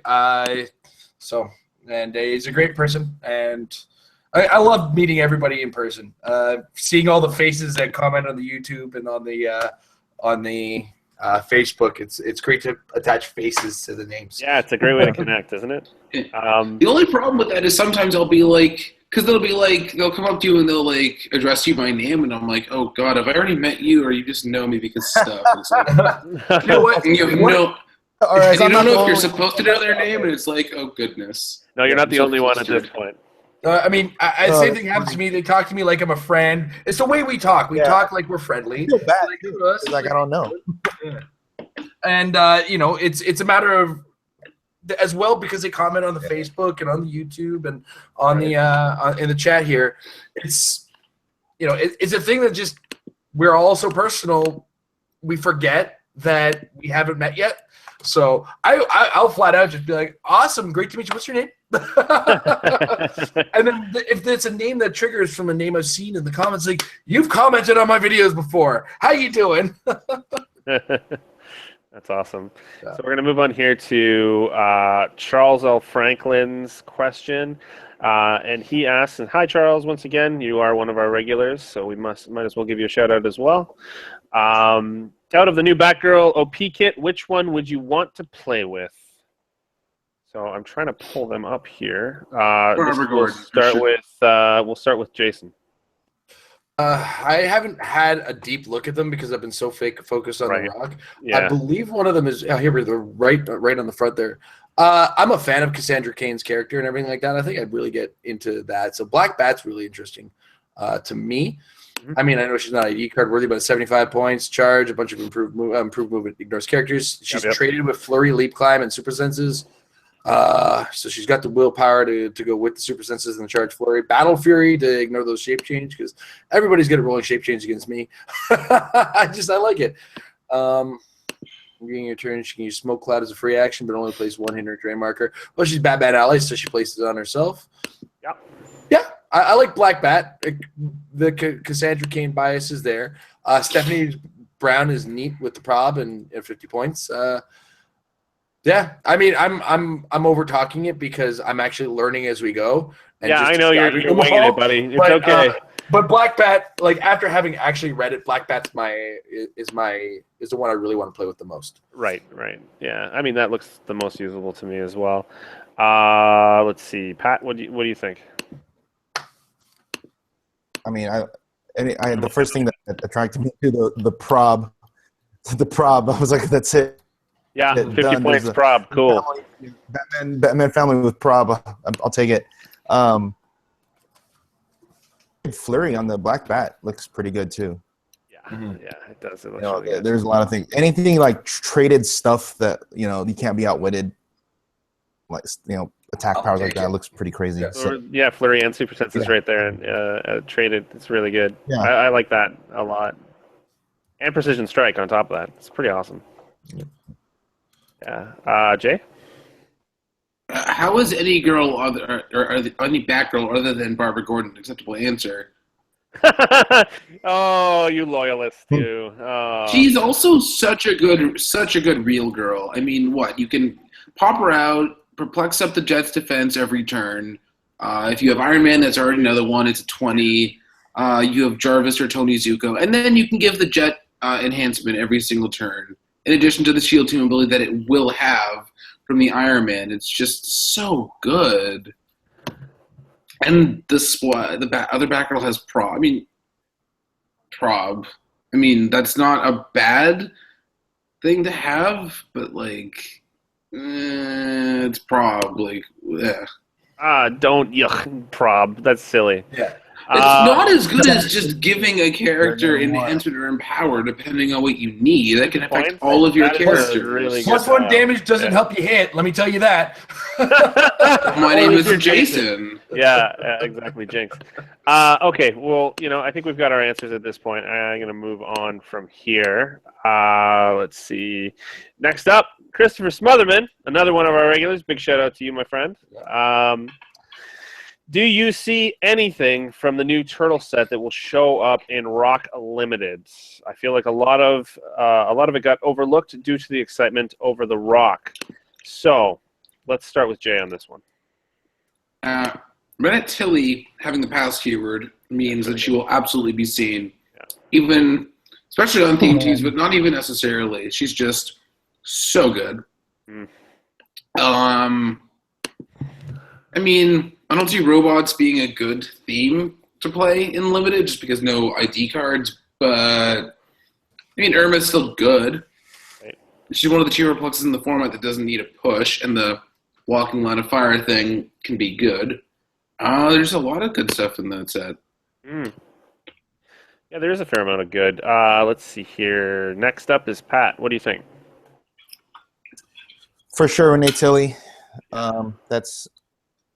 And also another disguise for Chameleon. Yes, at 55 points. For Do sure. you have a soft spot for anything with You're really obsessed with that chameleon. It's like you made it or something. I know. It's so weird. I know. Yeah. Did you sign my card? I also, Well, that Oh, you reminds were me. I there? had the worst time with Chameleon this weekend because I pulled him in a draft and he was basically useless. At least it was a friendly draft with me, Tom, and Amber. Right, but it was like, yeah, I got Chameleon. That's cool. I'm like, oh. yeah, he doesn't do anything on his own. No, not really. I mean, not really. I mean, the shape change trait helped a little bit, but yeah, unfortunately. I also think Shredder could be good. Shredder's awesome. 50.1. Shredder's really good for his points. So, Oh my I think god. that's something to look out for. It's got good stats, got a good blow up ability, and Just a matter of getting him there. Good tie up. Link. Yeah. yeah. All right, Yep. Jason. It's not going to be me. although it wanted to be me, somebody's going to figure out the splinter. Somebody is figuring that out. Your mission is still to figure out a Donatello. So. Oh, there's one that has outwit. I'm fine. I got one. Okay, He's got leap, climb, and outwit. He's my new Black Panther. Nice. But that splinter with the if you miss me, guess what? You're done your turn, or at least you're done attacking this turn. Yeah. He's got an 18 defense, which is not guaranteed. Like you're gonna hit me kind of thing. But if there is some way, somebody's going to do it, is going to get that splinter working for them, and just probably with a Nighthawk Prime handy too, torment somebody, and it's going to make me smile. Because I think you don't even have to hit him. I don't have him handy right now, but I don't even think you have to hit him. You just have to attack him. Yeah, that's right. So if you like have super senses somehow from something, all of this is. I want that splinter somehow to trigger. Outside of that, I mean, Renatilli is obviously one of them, and I think there's something in not Blobboid. Blobboid, I'm just got a soft spot because I don't have to roll to hit. That always helps. For sure. But maybe the Graviturtle. There's something there that I'm either missing or is being missed. There's something there. I think his low point cost kind of puts him in my radar. Right. Everything with low point cost puts him in my radar. Well, I mean, you've got a lot to choose from then. There's so much of that stuff now. I mean, if you really want to look at anything, look at those Foot Ninjas. They're all right. Yeah. Oh, yeah. I like the new Foot Ninjas, actually. The new Foot guys are good, although I like the robot keyword on the other ones. Let's see here. So we move on. Thank you, Chris, for your comment here, for your question. We're moving on to Mike Backley, another regular. Happy 100th episode. I came in around episode 50-ish, and it's been fun learning about competitive clicks, strategies, teams, and sets from some hardcore fans such as yourselves. It was great hearing you guys commentate on games during the ROC Cup this weekend, and want to say Amber did an amazing job moderating the chat. That's awesome, Amber. If you hear that in the background, no, I'm headphone. Amber, somebody said you did a great job on the stram. She's giving a thumbs up. Thumbs up. She's probably tired. I think that's the way of saying thanks right now. Yeah. So he's got 3 questions. Oh, triple dip right here. Were we expecting anything less out of episode 100, guys? No, not at all. What is the one clicks you find you have the hardest time playing against, excluding the Quinjet, because that is more of a team generator than anything else? And we'll start with Pat. The hardest team? Hardest What figure. is the one clicks you find you have the hardest time playing against? Well, Faust. Because you don't know if he's going to... Because you have the hardest Yeah. Playing, planning, whatever.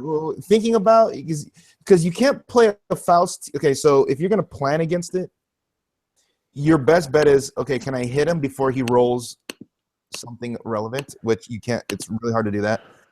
Playing him... How do you plan for? Oh, I'm just going to roll the energy dampener and that any one of his special foot power, right? That he has. But yeah, for sure, Faust. He's so random, but almost everything there is relevant. Roll anything, then obviously it's gonna you're wasting your 80 points. But even then, I mean, he's Mystics, Psychic Blast, Perplex. Yeah, he's really, really dirty. Yeah. All right, Jason, what do you think? I mean, the obvious answer is Faust because, the time I played against him, I had a hard time playing the game. All right, but Pat took it, so what's your one? Anything with high defenses, I have For you, yes. When I hear people, it's like, I got a 21 defense. I didn't bring a 21 attack. You can always watch the match between me and Jason where he's playing as police against my Kyle Rayner, and that's your answer right there. That's my answer. Anything, we're so pissed. Yeah, anytime I play a high defense, nobody can miss. Every time I play against a high defense, their strategy is correct. So, yeah. anything, and I guess anything I can't poison, because that's my go-to when it comes to trying to get past trying to roll attacks. Right. What about you, Jay? Of the answers that weren't already taken, I guess, ironically enough, given my particular proclivity for fringy stuff, most of the time when I see myself losing, it's to something that is not like an established thing that you don't see coming. Those kind of surprise things are like, oh my god, why didn't I think that this would happen? And then it happens. And then you lose because it's like you can't plan for everything, let alone stuff that people are building that's different and unique. Right. So, Okay.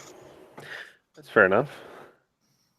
For me, what is one clicks you find you have the hardest time playing against? I mean, with the teams that I've chosen to play with this year, actually, surprisingly, Krang is a clear counter to a lot of them. But other things take care of Krang in the meta in such a way, like, well, for instance, the Quinjet, that he doesn't show up in such high numbers in non-limited settings. So, the climate takes care of him for me, especially in Canada, because nobody plays Krang up here for some reason. Yeah, I think that's my answer. I'm sticking to it.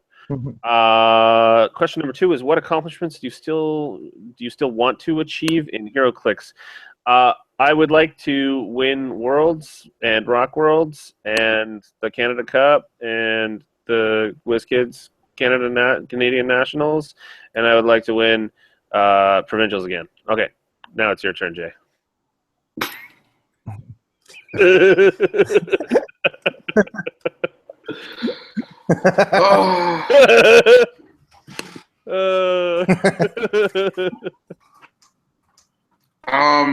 I guess just winning stuff will be good, period, because I'm gonna be realistic. Specifically Worlds, because it's the opportunity to make a figure is just... What would be your figure? Good question. WizKids has this thing where they keep on making those kind of figures. Because, like, Justice Society is my favorite superhero team. And then the figure that I would have made before that was the Joker. Then they made them both in the same set. So they're just like... I think right now, before I went to Worlds, I actually sat down and put together a John Constantine that I really liked, that I would want to see. So I guess he would be my answer right now. Oh, that's cool. Mike, what was yours? Mine was Chamber from Generation X, actually. The guy that has the mouth. He's got no mouth. He's got it all blown open, and it's just this psionic power going around him. Okay. Pretty obscure, minor X-Men character. But Look, I would love to see him do like a lock damage pulse wave that hurts himself in the process. Oh, nice. Yeah. Okay. Fun. I know that you've talked about a little bit of something that rhymes with Octopoon. No, yeah. They vetoed it. I'm just kidding. That got vetoed. Oh, okay. Yeah, fair enough. What about you, Jason? What's that? Where do you guys see? I just jumped So we're around. back to the original question. Okay. Then, Yeah, what accomplishments do you still want to achieve in Heroclix? And then you can say which character. Yeah. Honestly, at this point, I just want to do better than this year, because last year was a weird off year. I didn't improve anything last year. So this year, I went and I set a baseline, and I want to get better than it, which sets the bar fairly high for Canadian Nationals, of course, because I got third. You're third. I got to make either second or first. Right. And then if I do, happen to do that, then the next year I've got to maintain or do better again, depending on how that happens. So we'll see how that goes. I want to do a lot better than I did this year. Sorry, I want to do better at I want to do well, in the Constructed WizKids Open on November 5th in Ottawa. Yeah. I wouldn't mind trying to make it out to an American one, but I don't think the dates work out for me for the November run, because I believe I have a alternative arrangement on that one, and it's so close. Is it? Opens are spaced out this time. So you cut out a little bit. What'd you say? There is some spacing with them. It's just I can hit the November 5th one in Ottawa, and then there's the February one, which I'll be able to hit, which is in Whitby. Yeah. But I also want to try to hit 1 or 2 in the U.S., possibly the Rochester one. Oh. But unfortunately, Amber and my daughter's birthdays fall in around that time. And that means we have a bunch of birthday parties and celebrations to arrange for that. And there's also another arrangement that I believe, Mike, you're also going to that we have to deal with. So I think Rochester's off the books for that one. We'll see how the February looks, if there's anything close to the border that we might be able to hit. I believe Eternal Games does only one in November, and I wish I could get to that one because those guys were a great group. So I want to go to a lot of things. I do want to go to all the things. Yeah. I do want to get past the 32 in Rock Worlds, and I wouldn't mind winning a super qualifier. Let's say that. Yeah, I need to get 7th at Rock Worlds. That's what I need. 7th. One spot up. Yeah. And yours got vetoed, so mine probably won't get made either. So What do you mean? I can't see your tattoo at all. What's that? I'm sorry. Here. It's Dr. Poon. It's it's just the light glaring off of my programmer tan. No, I thought it was varicose veins. All right, moving on. I wanted to say one more thing. I'm gonna interrupting you. Yeah, go Hi. So do you remember, was it the 50th episode where we said what we wanted to try and fix or do better for the next whatever? I don't remember what I did yesterday. We did something like that where we all tried to commit to something to improve. Right. Something like that. I want to point out that you're asking me this, and I still can't find the episode where we bashed on Felix Faust. Point being, shut up. Because we owe ourselves all an apology for that bull crap. Yeah. Sorry, go on, Jay. So the point is that at that point, my commitment was traveling. Yeah. And I think that at this point you'll find that after the Rock Cup, I think I've done everything now. Yeah. I've done both now. Well, I mean, I didn't play at U.S. Nationals because I couldn't, but I was there. I went to Worlds. I went to Rock Worlds. I've been traveling to the U.S. I traveled from one side of the continent to the other. I think I fulfilled that. Are we all thinking that I did that? You did. You definitely accomplished that. I don't think he did any of that. I think he's full of crap. I don't think Jay actually showed up in all these places. He just got a really good impersonator. Yeah, he just faked it. He put a clone. That's why he's trying to point it out now. Oh. He cloned himself and sent it to Vegas, right? It's really annoying when you're playing a Quinjet, but you still have to fly on a regular, normal plane to an event. Yeah, it's too bad Wakanda doesn't exist. What did I say in that anyway? I don't even remember what I said for that. I don't have any idea. I don't think I did any of it. I don't think I did any of it. All right, so the third and final question here is, where do you guys see the channel going in the next 100 episodes? Well, good. Oh, you know what? I'm sorry. Before we get into that, Pat, we missed you on the last question. What accomplishments do you still want to achieve in Heroclix? I want to win Canadian Nationals. I was going to say Canadian Nationals. There we go. There we go. See you in the finals, Pat. Well, you got to do it. Hopefully Trump doesn't get in because we might close the borders. Just saying. Definitely.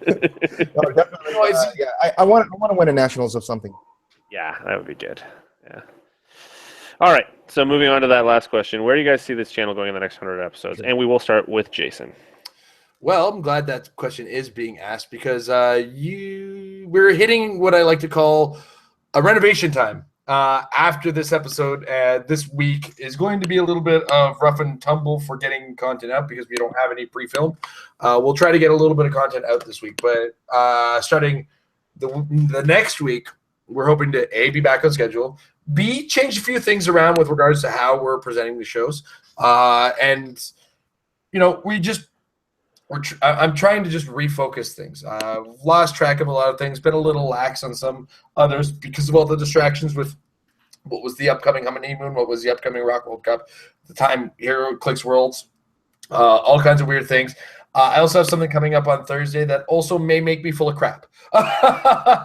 We may see a little less of me on the Metal Lab, but I'm just going to try to make sure that doesn't affect content. I'm getting the guys more involved. We are currently in the midst of setting up a subreddit. We've got it. We're sitting on it right now. We just got to make it pretty and get it all set up.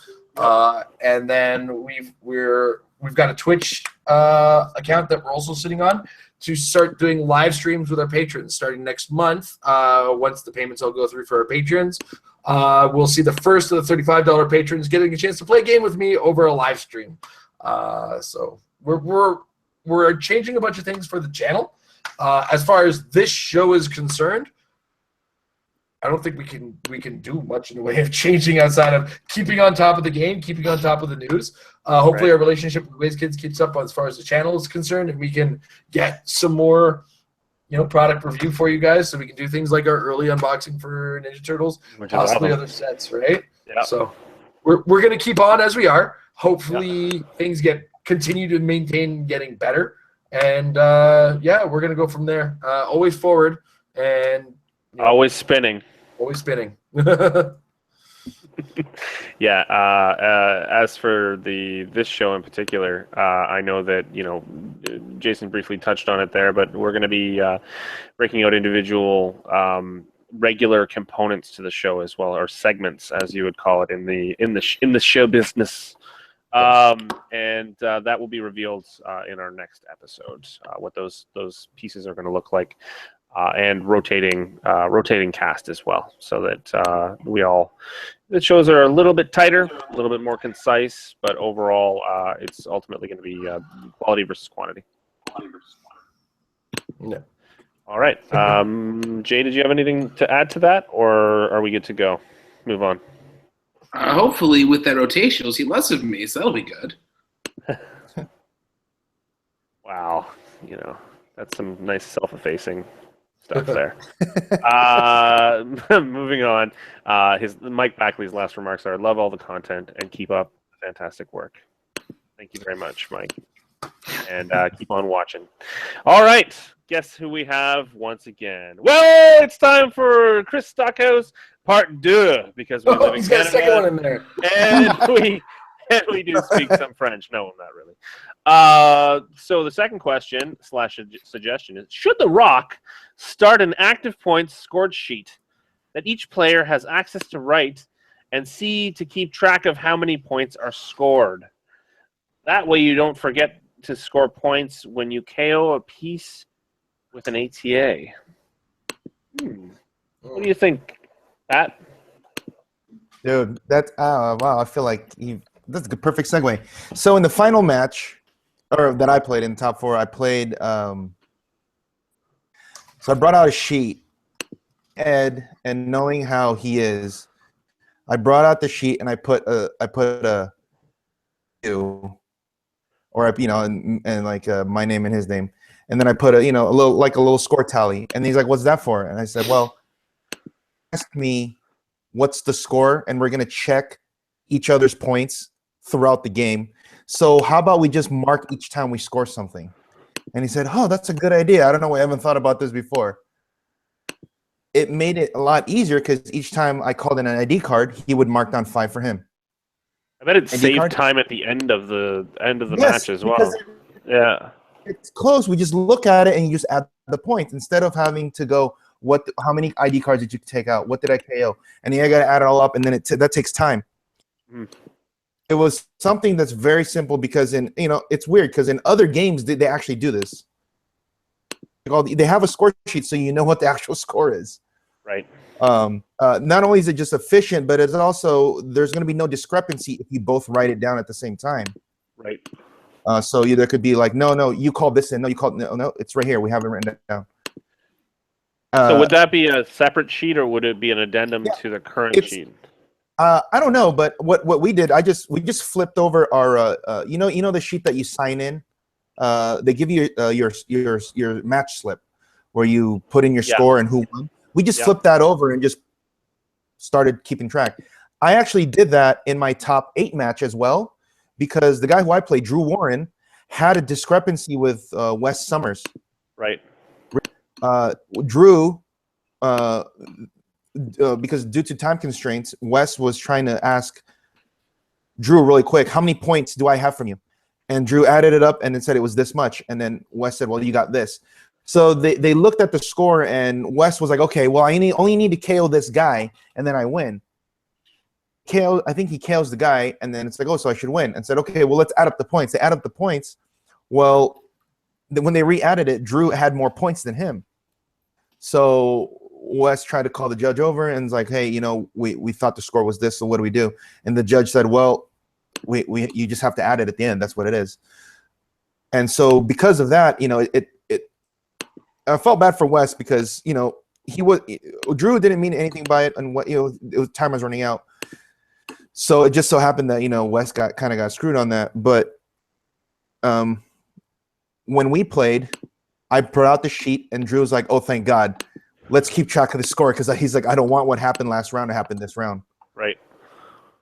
Each time we scored, we'd put it down, and it made it a lot easier in the game. And it was just really quick. I'm like, oh, how many points do I have? Okay, I got 60. How many points you got? You got 50. All right, and it's right there. So I think that's something that's very simple. It doesn't take much, especially in limited. It's not going to be very hard to keep track. So. Oh yeah, much less to keep track of. Yeah. Yeah. Like way less. Yeah. So I think that's something that to real soon. Fair enough. Jay?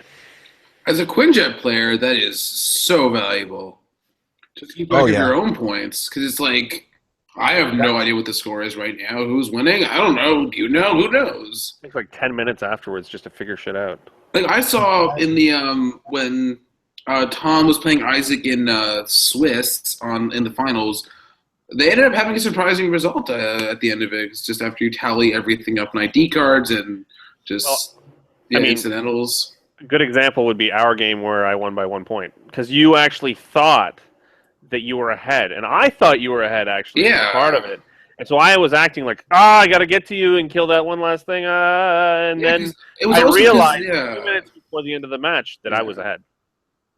And so I just relaxed for the rest of the match. But you were already relaxed because you thought that you were losing. Yeah, but then we both realized that at the same point, 5 minutes left, and there was I couldn't have done anything anyways, because against your team, I can only get one Loki pretty much, because I need because I use up the resources to kill one Loki, and then once that's but done, I think you would have protected your other figures a little bit better during that match.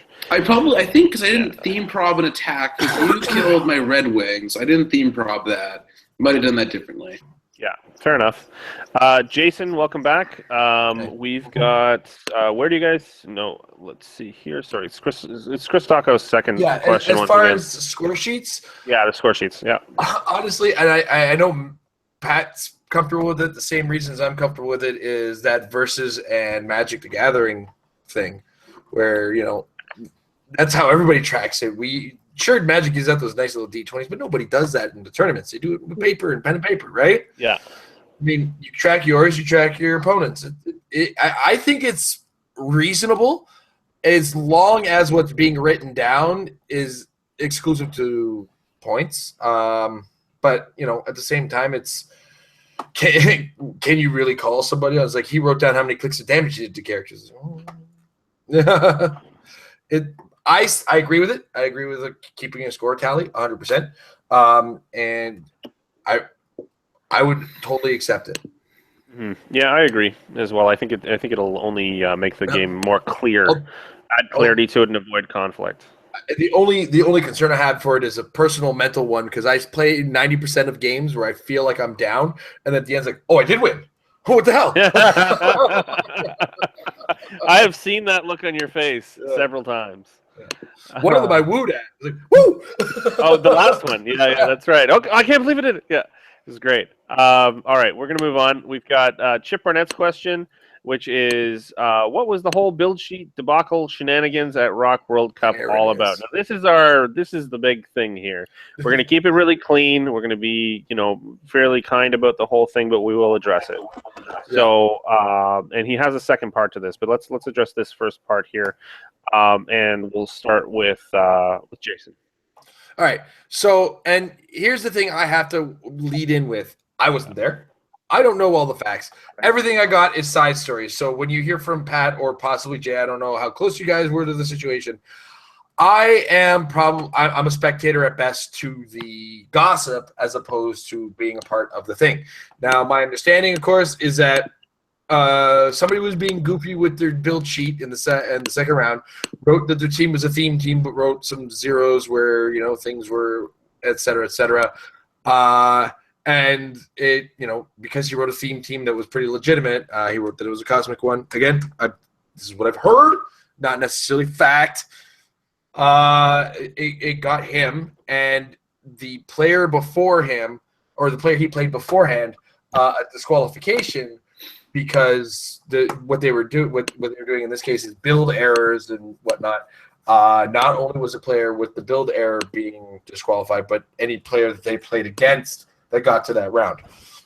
Now, it sounded a little extreme in this particular case, to be brutally honest, if this is what the story is. It sounded like an extreme reaction to, I've written funny things in theme team when I don't have a theme team. We're goofing around sometimes, but what I feel like in this case was a harsh decision. And I can't fault, but at the same time, can't fault the judge for saying, if this is what he's doing, if he's going to make the disqualification in the first case, and he's got to stick with what he said as far as doing it, then yeah. And then we came to the fourth round, and there was a player that was lacking their cards for their relics for the Pandora's box. Now, I actually got an updated correction to the original story that I heard, is that the player who this person was playing against, they said, just go grab your cards. I'll try to buy us some more time. And when he did try to buy them some more time, he got disqualified. And apparently she didn't have her cards for any rounds prior to that. And this led to, now this is being the fourth round, 3 other players possibly getting disqualified. And this led to heated discussions, to say the least, for a little bit. It did delay the start of the fourth round. Which I think for the players to my right, because I was at an edge table, the players to our right probably agreed with that because they had like 1,000 rules questions before the game started. That said, what ended up happening after the fact was a reversal on the initial disqualification decision, allowing some matches prior to the cut to 32 to possibly allow some of the players, based on the reversal, to be allowed back in. This, of course, was where, things got, on the internet side and those who weren't their side, uppity. Because one of the players that the second set of disqualification was coming around was Easton Brock, who was 3-0 at the time. And that's what set the internet off. And ultimately, when it comes to the second situation, we're all 4 of us in this room are players who play for a long time. We don't really hesitate to look at the cards on the relics on the Pandora's box anymore. It's muscle memory at this point. Yeah. Right? Yeah. We don't think to look at these things anymore. We just kind of go with the flow. They throw the relics on the cards, or they tell me ahead of time to throw the cards on the characters. I don't even pay attention to what's going on with the cards anymore because I know what all the relics do at this point. They're old enough. But this, and then this led to, is this really the case?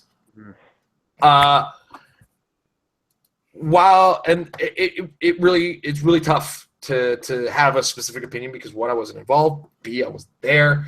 And I started having initial responses to a lot of gossip, but I didn't react too much on it, but rather accidentally spread some gossip myself as when I talk to people who were there. They're not necessarily my regular close-knit people who I don't know.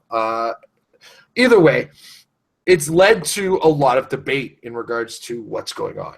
And there's decisions were made by judges that were overturned by people who are more, I'm not going to say anything in regards to that. I mean, decisions were made, things were said, and it's going to cause a lot of publicity issues in regards to the ROC. A lot of people are going to look at this as some form of collusion because of players who were involved. And ultimately, they're looking at it at the wrong angle.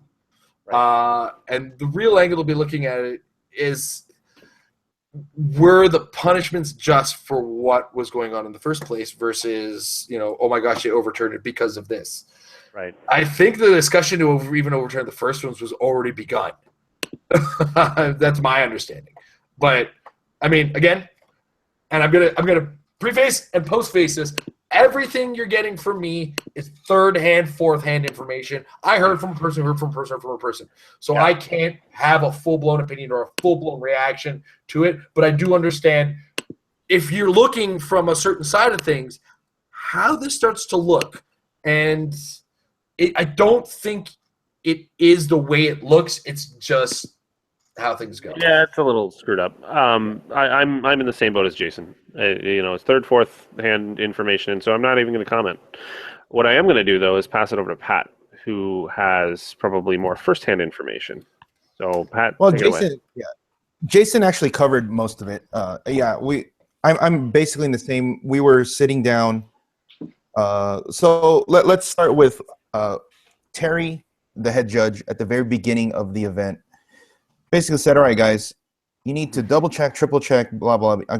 I'm going to be strict. This is how I'm going to run it.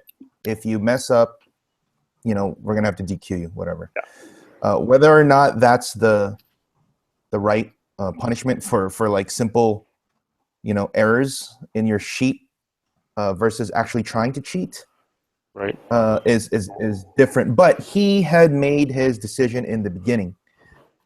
And as in all WizKids events, and which is what the ROC guidelines follow, and which was what most games follow, you can appeal to the floor judge, associate head judge, the scorekeeper, whoever you want.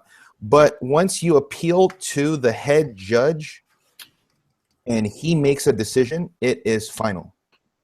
So with that being said, he made a decision based off the information he received to DQ. Oh. You froze up there, Pat. Oh. That's unfortunate. Oh, no. This does happen every once in a while. Hopefully he didn't DC and he'll be back with us momentarily. It was pretty cut and dry, right? I think. Sorry, Pat, can you go back about 30 seconds? You cut out for 30 seconds there. Yeah, we got to appeal to the judge. Okay. Yeah, so you appeal to the judge, you appeal to all these judges. When you appeal to the head judge, his ruling is final. Mm-hmm. There's no one above him. All right, so he's the final say. With that being said, he made his decision regarding the disqualification. Like I said, he disqualified, I believe, 3 people in round 2. I want to say it's round 2. It was round 2. Was it round 2? Right? Yeah. It was the person that you said that wrote down a theme team when it wasn't a theme team. The guy who checked it, and then the guy who played in round 1. So those 3 guys he called up and said, okay, you guys didn't verify it, or you signed off on the verification, so you guys all are going to get disqualified. That was extreme. That's another debate. I mean, I don't think that was way too extreme because it's a death penalty. But he made his decision. He had his precedent set. He said, this is how I'm going to do it. I said, okay, fine. Round 4 comes. Another discrepancy happens on another player's sheet. And this is round 4 now, so that's 3 more rounds 2 more rounds since then. And so they check it. Okay, so that person gets disqualified, the person that checked it, as well as the 2 other people that person played. So that makes it a total of 7, I think. And so, it sucked and made his stance at the very beginning. So you know what? It's harsh. He's doing it. So it was supposed to be done. Like the guys were DQ'd. Everyone was done. Okay, so we're going to start. And then we have a long delay of what's going on. And he comes on the mic and says, hey, give us some time. We have to discuss, whatever. Turns out is, I guess, they appealed to like a TCG player and Tony from the HC Realms, Typhon, and it was decided that they overruled him, which doesn't make any sense because Terry is supposed to be the head judge and it's supposed to be him having the final say. So at this point, it's out of his hands. So they decide, you know what, we need to rectify this. So let's just let everybody in again. they came to that conclusion during round 4, because I remember when we were finished, I went over and I saw some people playing on a different table, and it was the people that were disqualified. They let them back in. But what happened was the people that were DQ'd in round 2, I think a couple of them have left already. So they had to try to contact them to come back, and they have to play. So that whole debacle caused a lot of controversy because it's a reversal of decision, and as Jason's saying, the people involved, it's going to look bad, but they're looking at the wrong thing. The whole thing is the system of what was happening, and the system and the rules in place was the problem, not the actual people involved. But from outside looking in, you're just looking at it, it looks bad. Right. So they keep in mind that we're supposed to, so we've already been delayed quite a bit, and we're supposed to start top 32 at 3 o'clock. But because they had to basically go back in time and let those people make up the rounds, they have to play an additional 2 more rounds. So the first round of the makeup rounds was when we were on our break, on our lunch break. We come back, the final of the 2 rounds that they had to make up was during that time. And then so it took another, 2 hours? So it's about this time, it's like 6 o'clock. And then at that point, they had decided, okay, here, we're done. We have all the top 32. By the time we got our our tax forms filled out and the pairings and everything, it's about 7 o'clock. Yeah. Yeah, it's about 7 o'clock, right? So My it's like heart's 4 doing this. hours later. Yeah, and the people, and here's the thing is the people don't know during this time if they made it in, because they have to wait for these like 4 people to finish their games. Right. So everyone's just like on pins and needles, and you know it's slowly brewing. And so here's the other thing with that. Because of the reversal, they were going to let those 4 people that were playing play for 31 and 32, the 31st spot and the 32nd spot. So the winners of those 2 games were going to be 31st and 32nd, which means the actual 31st and 32nd through the regular standings would get bumped out. So that's what happened. And I believe one of them was Kevin. I think Kevin was either 33 or 34 afterwards. So because Kevin, I think, had one of the highest points for a 2-2 record. But that's something else. Anyway, so that happened, and then so we start playing. But by then, the damage had been done. Now, a lot of people who felt they've been slighted, people who feel there's impropriety, collusion, whatever, and it just starts to spiral out. At that point, it's out of everyone else's hands. But I feel bad for Terry, who's the head judge, because he did everything he could to try to make things right. But he also was trying to be fair with what he was doing in the beginning. Of this is how I'm going to judge it, but he got overruled. So it's not really his fault, because they might say he was part of it. But look, he DQ'd those people and he said, okay, we're going to DQ you again. It might be too harsh, but that's how he did it. And the fact that they just reversed it again kind of makes it worse. So I don't know who's the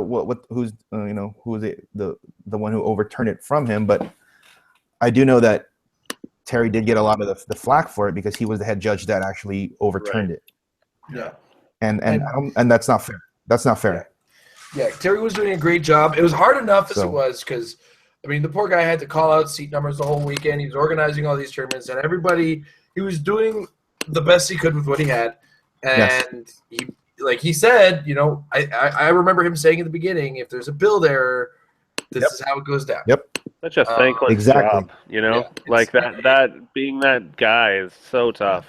So, when it comes down to everything that occurred, it's really rough to look from the outside and say, what is all this? Yeah. And we got to stay on top of the critical actual mind issue, and stay on top of the actual issue. Yeah. Be aware of what's going on, and try not to jump to too many conclusions too quickly. It's the internet. That's all you do. Yeah, honestly, I felt sorry for Amber. She was on the stream, Oh God! The I can just live imagine chat. what that was like. She managed that, and Holy she kind of had to just let it go and just flat out give the facts that she knew. That's And, tough. You know, it's she Yeah. did her best to not to let the Flames get fanned any harder than they had to. Yeah. Well, good on her. Yeah. Jay, did you have anything you wanted to add to this? I guess nothing really to remain uncontroversial, basically. Yeah. So Yeah, let's just keep it where it is. yeah, Thanks I think for there's all, nothing more needed to be added anyway. for all the information, though, guys. I know it's difficult, and you know, it's such a hard job essentially that Terry does, and I think he does a very good job most of the time. So, you know, yeah. Anyway, I wasn't there. I'm not going to say anything else.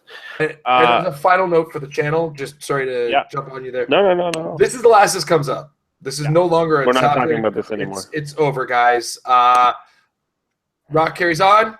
Show carries on. Heroclix carries on. Yeah. Day. It's all done. Exactly. The end. Okay, moving on. Aaron Cantu has a question that's specifically pointed at Jason. Last week, Jason alluded to possibly leaving the game and the channel. What was he talking about? All right, I obviously chose the wrong words because people keep saying I'm leaving. I may have to, maybe forced to take a major life change for the better that may interrupt how often I play Heroclix and how often I can show up on the Meta Lab. Yeah, it hasn't happened yet. Still occur. What I can say as far as it is concerned, Thursday is another day in the chapter. We got to find out if the book is going to get written or not. And I'm not leaving the game of Heroclix. Do tell. Can you speak entirely in metaphor and simile, please? I have no way of, Paywall? because of the public forum and the nature of where I'm trying to go. I will discuss this with Pat when we are not on the air. Nothing is written in stone. I am working on something. It may be interruptive to my life as far as the game is concerned. But we'll cross that bridge when we get there. I'm still gonna play Heroclix. I'm still gonna play Heroclix. I might not be able to show more in Michigan on a specific weekend because something might get in my way. It is something very exciting might get in the way. I mean, this is all very cool stuff, man. It's cool stuff. It's career related. It's where I want to be. It's just because this is such a public show and this is the tech industry. I don't know where they are as far as watching my show or being aware of my existence. Can't take my job, girl. You still Google me and get a former NBA basketball player who may or may not have come out of the closet. So I'm still safe from Google for a little bit.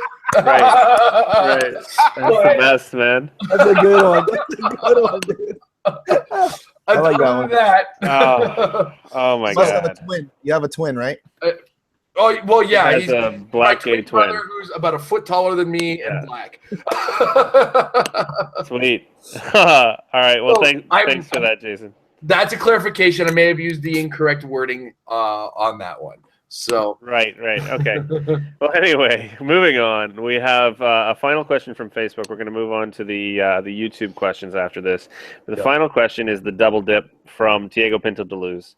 And that is, Patrick, what do you expect to see in the limited format? And in fact, we'll extend this to Jay as well. So, Patrick, go ahead. Okay. Limited. Okay, Krang. Yeah. Krang. Yeah, Krang. Nick. Cranky Limited. For sure. Yeah, it's Krang and Nick, I think, are the two main ones. I don't know how many. I didn't follow all of the limited portion of the semis, but the match that I covered with Jason, what was it, Jason? It was Nick, and then Devil Dinosaur. Nick, Hulk, Devil Dinosaur, Jean Grey, Space Rig. Yeah, exactly. Yeah, so there you go. There's so you for sure, Devil Dinosaur, Nick. Krang, you'll probably see some Nighthawks, but I don't know how, because you can't play Sins You don't have entity boosts. You don't have things like so. Maybe Nighthawk might not be as big, but if Krang is huge, then you'll see that. Ultron Avenger Sky Cycle. Yeah, that's one. That's weird because you'll see some Ultron drones, but not the way you'll see them that you think they're used. Right. They'll be jumping in vehicles for their second click. Nick Fury bodyguards. Migsy, I think for sure. I think you'll see with Frogman and Jean. Activation. The Migsy team is still there. It's just instead of ID cards, it's just different. Yeah. Different support. And I don't know what else I'm missing there. Maybe I don't know. I don't know. Maybe your piece, Mike, World's Finest is 75. maybe, or maybe Tom's favorite ragdoll. Yeah, little ragdoll. Yeah, for sure. Because yeah, you can easily get those drones on that second click. Yeah, for sure. he's really good for activation in general. He's just good tie up as well. Jay, what's your contribution here? I want to contribute. Stiltman should be a big thing, both because he's the only Colossal Retaliator.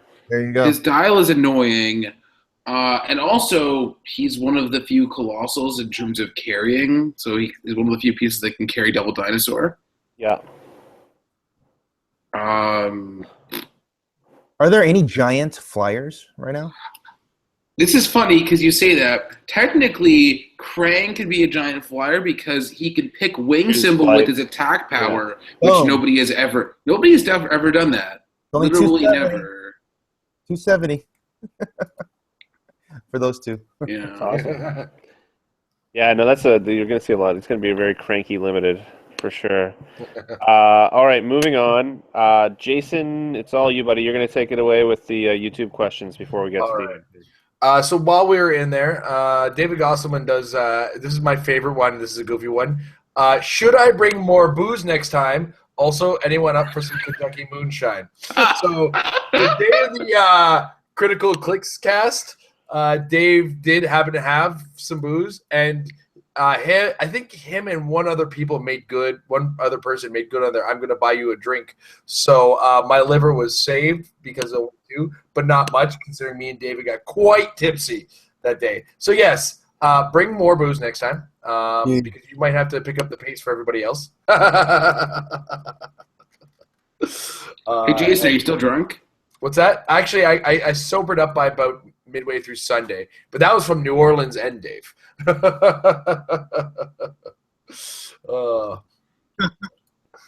And I believe Pat in the chat jumped in and said, yes, drunk Dave is good, Dave. Or is it somebody else using Majestic? Oh, man, he is so fun.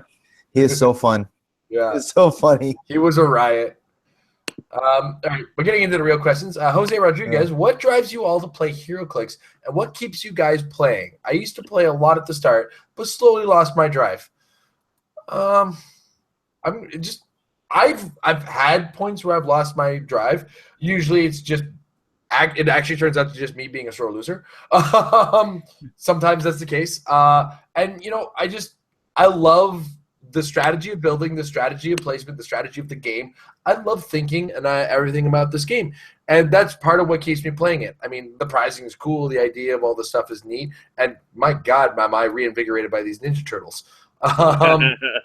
Yeah, you love the Turtles in a way that most people do not. Yeah. Exactly. And, just if you're into it, do it. If not, the only things I can think of that might be taking the drive away are the environment you play in, so maybe that might be for a change. Or just kind of take it easy for a little bit, play silly for a while, make people laugh, and then stumble across something that might work. Mm-hmm. That's my suggestion. I don't know. What do you think, Mike? Can you restate the question one more time? What drives you all to play Heroclix and what keeps you guys playing? I used to play a lot at the start, but slowly lost my drive. See, for me, it expands into the greater scene. I really enjoy organizing tournaments and organizing a local league and taking it from there and getting to work on some of the stuff for the ROC World Cup, like that pin that Jason is wearing right now. Actually, I designed that in partnership with Isaac, of course, and it was Howard's idea to begin with, which is the Rocktober 2016 pin, along with the bystander token and quite a few other things. at this point. Worked with Pat as well, which is cool. I love the idea of making long-term friendships with people based on combined hobbies. I love the social aspect of it in general. Also, traveling is really cool, and it's not something you do right in the very beginning. So as I go, through my Clix career, going to more tournaments is also what keeps me involved. Even if I don't win, it's okay.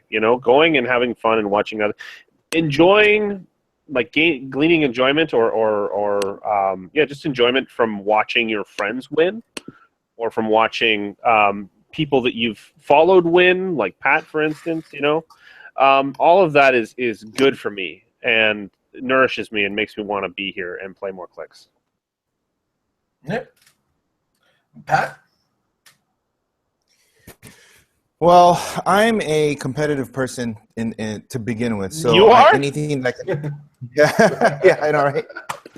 But anything that I can get my competitive fix, whatever game it is, I want to play. So that's a given. I love the analytical. You guys all saw that. But yeah, let me tell you a story. 2014, and this is the main reason. I mean, I've already repeated it multiple times. The community and the players and everything, but. Like what really makes me happy and excited, and this is why you do it.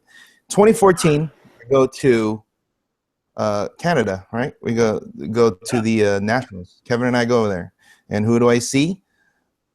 Wearing a Married with Clicks shirt with the old logo, and his wife, and he comes to introduce. I'm like, hey, I think I've seen their show once or twice, because I remember seeing that logo, and then you're like, oh, that's us. I'm like, oh, it's them. And then you're like, oh yeah, we play, but we're kind of just starting. You guys were still in the infancy of all that. And then I meet Mike, through Kevin, and then all the other guys there, and you guys are, and I remember, Mike, you were picking Kevin's brain like the whole time. Oh yeah. And I was like, and I remember Kevin telling me, he's like, you know what, that guy is going to be good, because even though he lost, he was very, very, you didn't react like how, I see a lot of people react when they lose. They get all huffy and puffy, and they get, you just get like stuff. You were just like, okay, so what should I have done? And he just took his advice. You're like, okay. And then he was like, yeah, that, he's got, he obviously wants to learn. Didn't he hear the whimpering from the bathroom? Maybe that was after. No. After that beating, it was in my shoulder. Oh, we just met, and it was a little awkward for me. it was weird. I remember. Yeah, because I went over there. I remember I watched you guys, and Kevin's like, "Oh yeah, I won." And then you were telling me, "Oh, I didn't know that he could do that." Where he grapnel gun over there onto you or something, right? Yeah, something like that. Yeah. Or something. And you're like, "Oh wow, I didn't expect that." And you're like, "Oh," and then you can see like, okay, he's starting to think. But then after that, we became friends, and then I followed you guys, and then I just, just through the years, just follow how you guys are progressing, and then each time I see something, you guys are, oh look, this guy top 16 here. Oh look, he top 8 in there. Okay, he won states here, or provincial, sorry. And then he top right. It's Canada, goddammit. So like, oh look at Canada, the Canada Cup. Oh, they won. All these things, and all of your accomplishments you guys are getting each time, and then and then sure enough, Jay comes over and finishes top 4 at the U.S. Cup, and you're like, oh man, you know what? Putting the time, and the results are showing. And I remember I was telling the guys, like, dude, that come to the store, and it can get daunting for them, but then I also tell them, like, there's a lot of guys that have to start somewhere. I'm like, look at the MetaLab guys, and then I always tell them to watch the show, because you guys can get a lot of info from them, from you guys, and then I was like, well, you know what, if you guys weren't improving and you guys weren't doing, it wouldn't for me, it wouldn't be like as satisfactory, because that means, I don't know. I feel like guys, if you guys just growing as players and just getting better each time, and it's I think things like that, because I see that from all around when I in my travels, and I think that's awesome. And it also It can also give like players who maybe thinking maybe should I jump in the pool? They could see, like anyone can do it, right? So, that's like very like cliche or whatever, but I don't know that's how I feel. Thanks, man. I appreciate the heartfelt. I'm sure we all appreciate the heartfelt sentiments there. It's mutual, absolutely. We love watching you do as well as you do, and it's inspiring. Okay. Yeah, you guys are always there. You guys are always there in my corner because I always get messages from you guys like all the time. Hey, what do you think of this team? I don't know. That Stiltman guy. I don't know. And I'm like, watch. You're like, yeah, you're gonna fail, and it's okay. I always send Pat something. He's like, something's wrong with this. He's like, you're right. This. Okay, thanks. Done. Oh man. Well, All right. it's always good to have you on the show, man. All right, Jay. What drives you? I guess I like building unique teams with figures that other people are going to not expect and then want to play after. Like there are a few key moments of that, but like I remember like a couple years ago in AVX, like I played like Warlock. Everybody's like, "Oh crap, he's so good." Is he portrayed? I'm like, "No, he's so good." I guess most recently the Avengers theme Quinjet was that sort of thing where no Ultrons, you weren't seeing that sort of thing. You were seeing the Quinjet, but really not the same as a lot of the stuff out there. And that happened this weekend also because I was playing Element. Everybody was like, "Yeah, he's such a good piece." And I'm like, "Well, why aren't you playing him if he's such a good piece?" And then it's just nice to see when I come with a team and can do decently with it and maybe use a figure that has not been considered by everybody else and then to try and give it more exposure. I don't know, it feels good. All right, awesome. And there's just one more question, and both of them are actually directed right at Pat. So I will just ask one of them. Rami Ab, I hope I'm saying that right, in the chat asks, how close were you to winning that last match? He saw you miss a late roll. I mean, I don't know. I think that my initial shot was my best shot because at some point I know that Faust is gonna, because I had to run up there and let him. I had to get within striking range. So in order for me to do that, I had to take a hit from Nick, which is what he did. That was just kind of a gamble for me because that means I'm closer to death with the jet, but with Hawkeye to try to hit the Atom and the drone that didn't have the token, and that was huge. If I hit the drone and him, that drone actually called in the Nightwing that hit my jet for 10. So, but I missed. I had to perplex the range through Iron Man, which I got. Prob with Atomica, but I needed a 6, and I rolled I think a 5 and a 4, so I missed. I still had a chance when he missed, or I had a chance when his killing shot on the jet. I rolled super senses, so the next turn I basically wiped out all of his guys with Green Arrow with Energy Explosion, and I brought in Peggy for real. I just turned off energy. I just turned off invulnerability with Peggy. And I just exploded, and then like the drones died, the jet got hit, his real guy got hit, and he disappeared. Faust got hit, so it was back to my favor.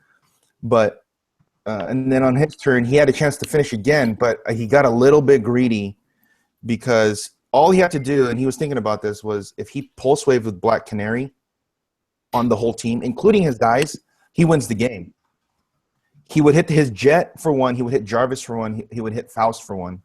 But he would also hit my jet and my 2 drones. So it would put the drones on the second click. It would kill Peggy because Peggy would disappear and the jet would die. But he opted to go for the drone, for a single target on the drone. And I was relieved because I'm like, oh man, I have a chance to live. He kills the drone. And then he goes for a kill shot on the jet with his Peggy. Missed. And so it's basically done, but then he needs an 8 now because he rolled, like I said, he rolled the gray. He needed an 8 to hit my jet. Prob with Atomica hits an 8 exactly, and kills the jet. But going into that last attack, he needed an 8 through my prob. But like I said, had he gone with Black Canary, this game, it's not even close. But to be fair on his part too, he did miss like 2 attacks where he only needed a 5 or a 6. And he had a couple chances on it with a prob on his side too. So, but like I said in that game too, if he did miss that 8, it goes to my turn. I call in another guy and I kill his Faust, and I just run away with the jet on the last click. Right. And then time would be called. But, it didn't happen because, he's got to hit something, right? He can't miss it forever. No. Yeah. That's how close it was. Wow. Fair enough. Yeah. That's all we got for the chat now. So I guess start wrapping her up. All right, we got a couple plugs. Shameless plugs. First of all, Majestics. We all have articles there. Jay's rules recap on HC Realms will be up tomorrow. In November, on Sundays at 401 Games, I will be judging tournaments. It will be posted on the Win very, very soon. That means I'm moving from Wizards Cash to 401 in terms of my judgeship. So if you want to play with me or play with people who play with me, come. That sounded terrible. Come on out on Sundays in November from then on. And I would like to, let's see here. We also have in November, on the 5th of November, we have the WKO at Carta Magica in Ottawa. We are posting a sales link on the Married with Clicks page, Facebook page. So you can follow that link and pre-register for it. Let me just double check here to see how much that will cost you. It's $20 for the Heroclix component, and I think it's $10 for the Dice Masters if you're into that kind of thing. Just kidding. Dice Masters is fun too. Yes, so it's $20. It is constructed and 300-point modern age constructed event at Carta Magica in Ottawa. We've been there a few times. Pat was talking about the Canadian Nationals where we actually met him the first time, and that was at Carta Magica in Ottawa. So come on down. It's going to be really, really fun. You get to meet all of us if you haven't already, and if you have already, hopefully you get to create some more fun memories with us at that tournament. I believe that just about covers everything. Once again, if you do want to support us personally, you can go to patreon.com/marriedwithclicks and become a regular donor. We do appreciate every little penny that you send our way because it means that we can make this program even better than it already is. This has been our 100th episode, and thank you so much for watching for 100 of these episodes. Yeah. I have been on most of them. Pat, thank you guys for being our special guest today. And yes, congratulations all around. Let's see here. Here's to 100 more. Here's to 100 more. Absolutely. I bid you adieu. And tune in next week to the same bat time, same bat channel with a new format. And never forget, guys, practice makes your team better. It does make your team better. Wow, I almost forgot that part. Anyway, good night, everybody.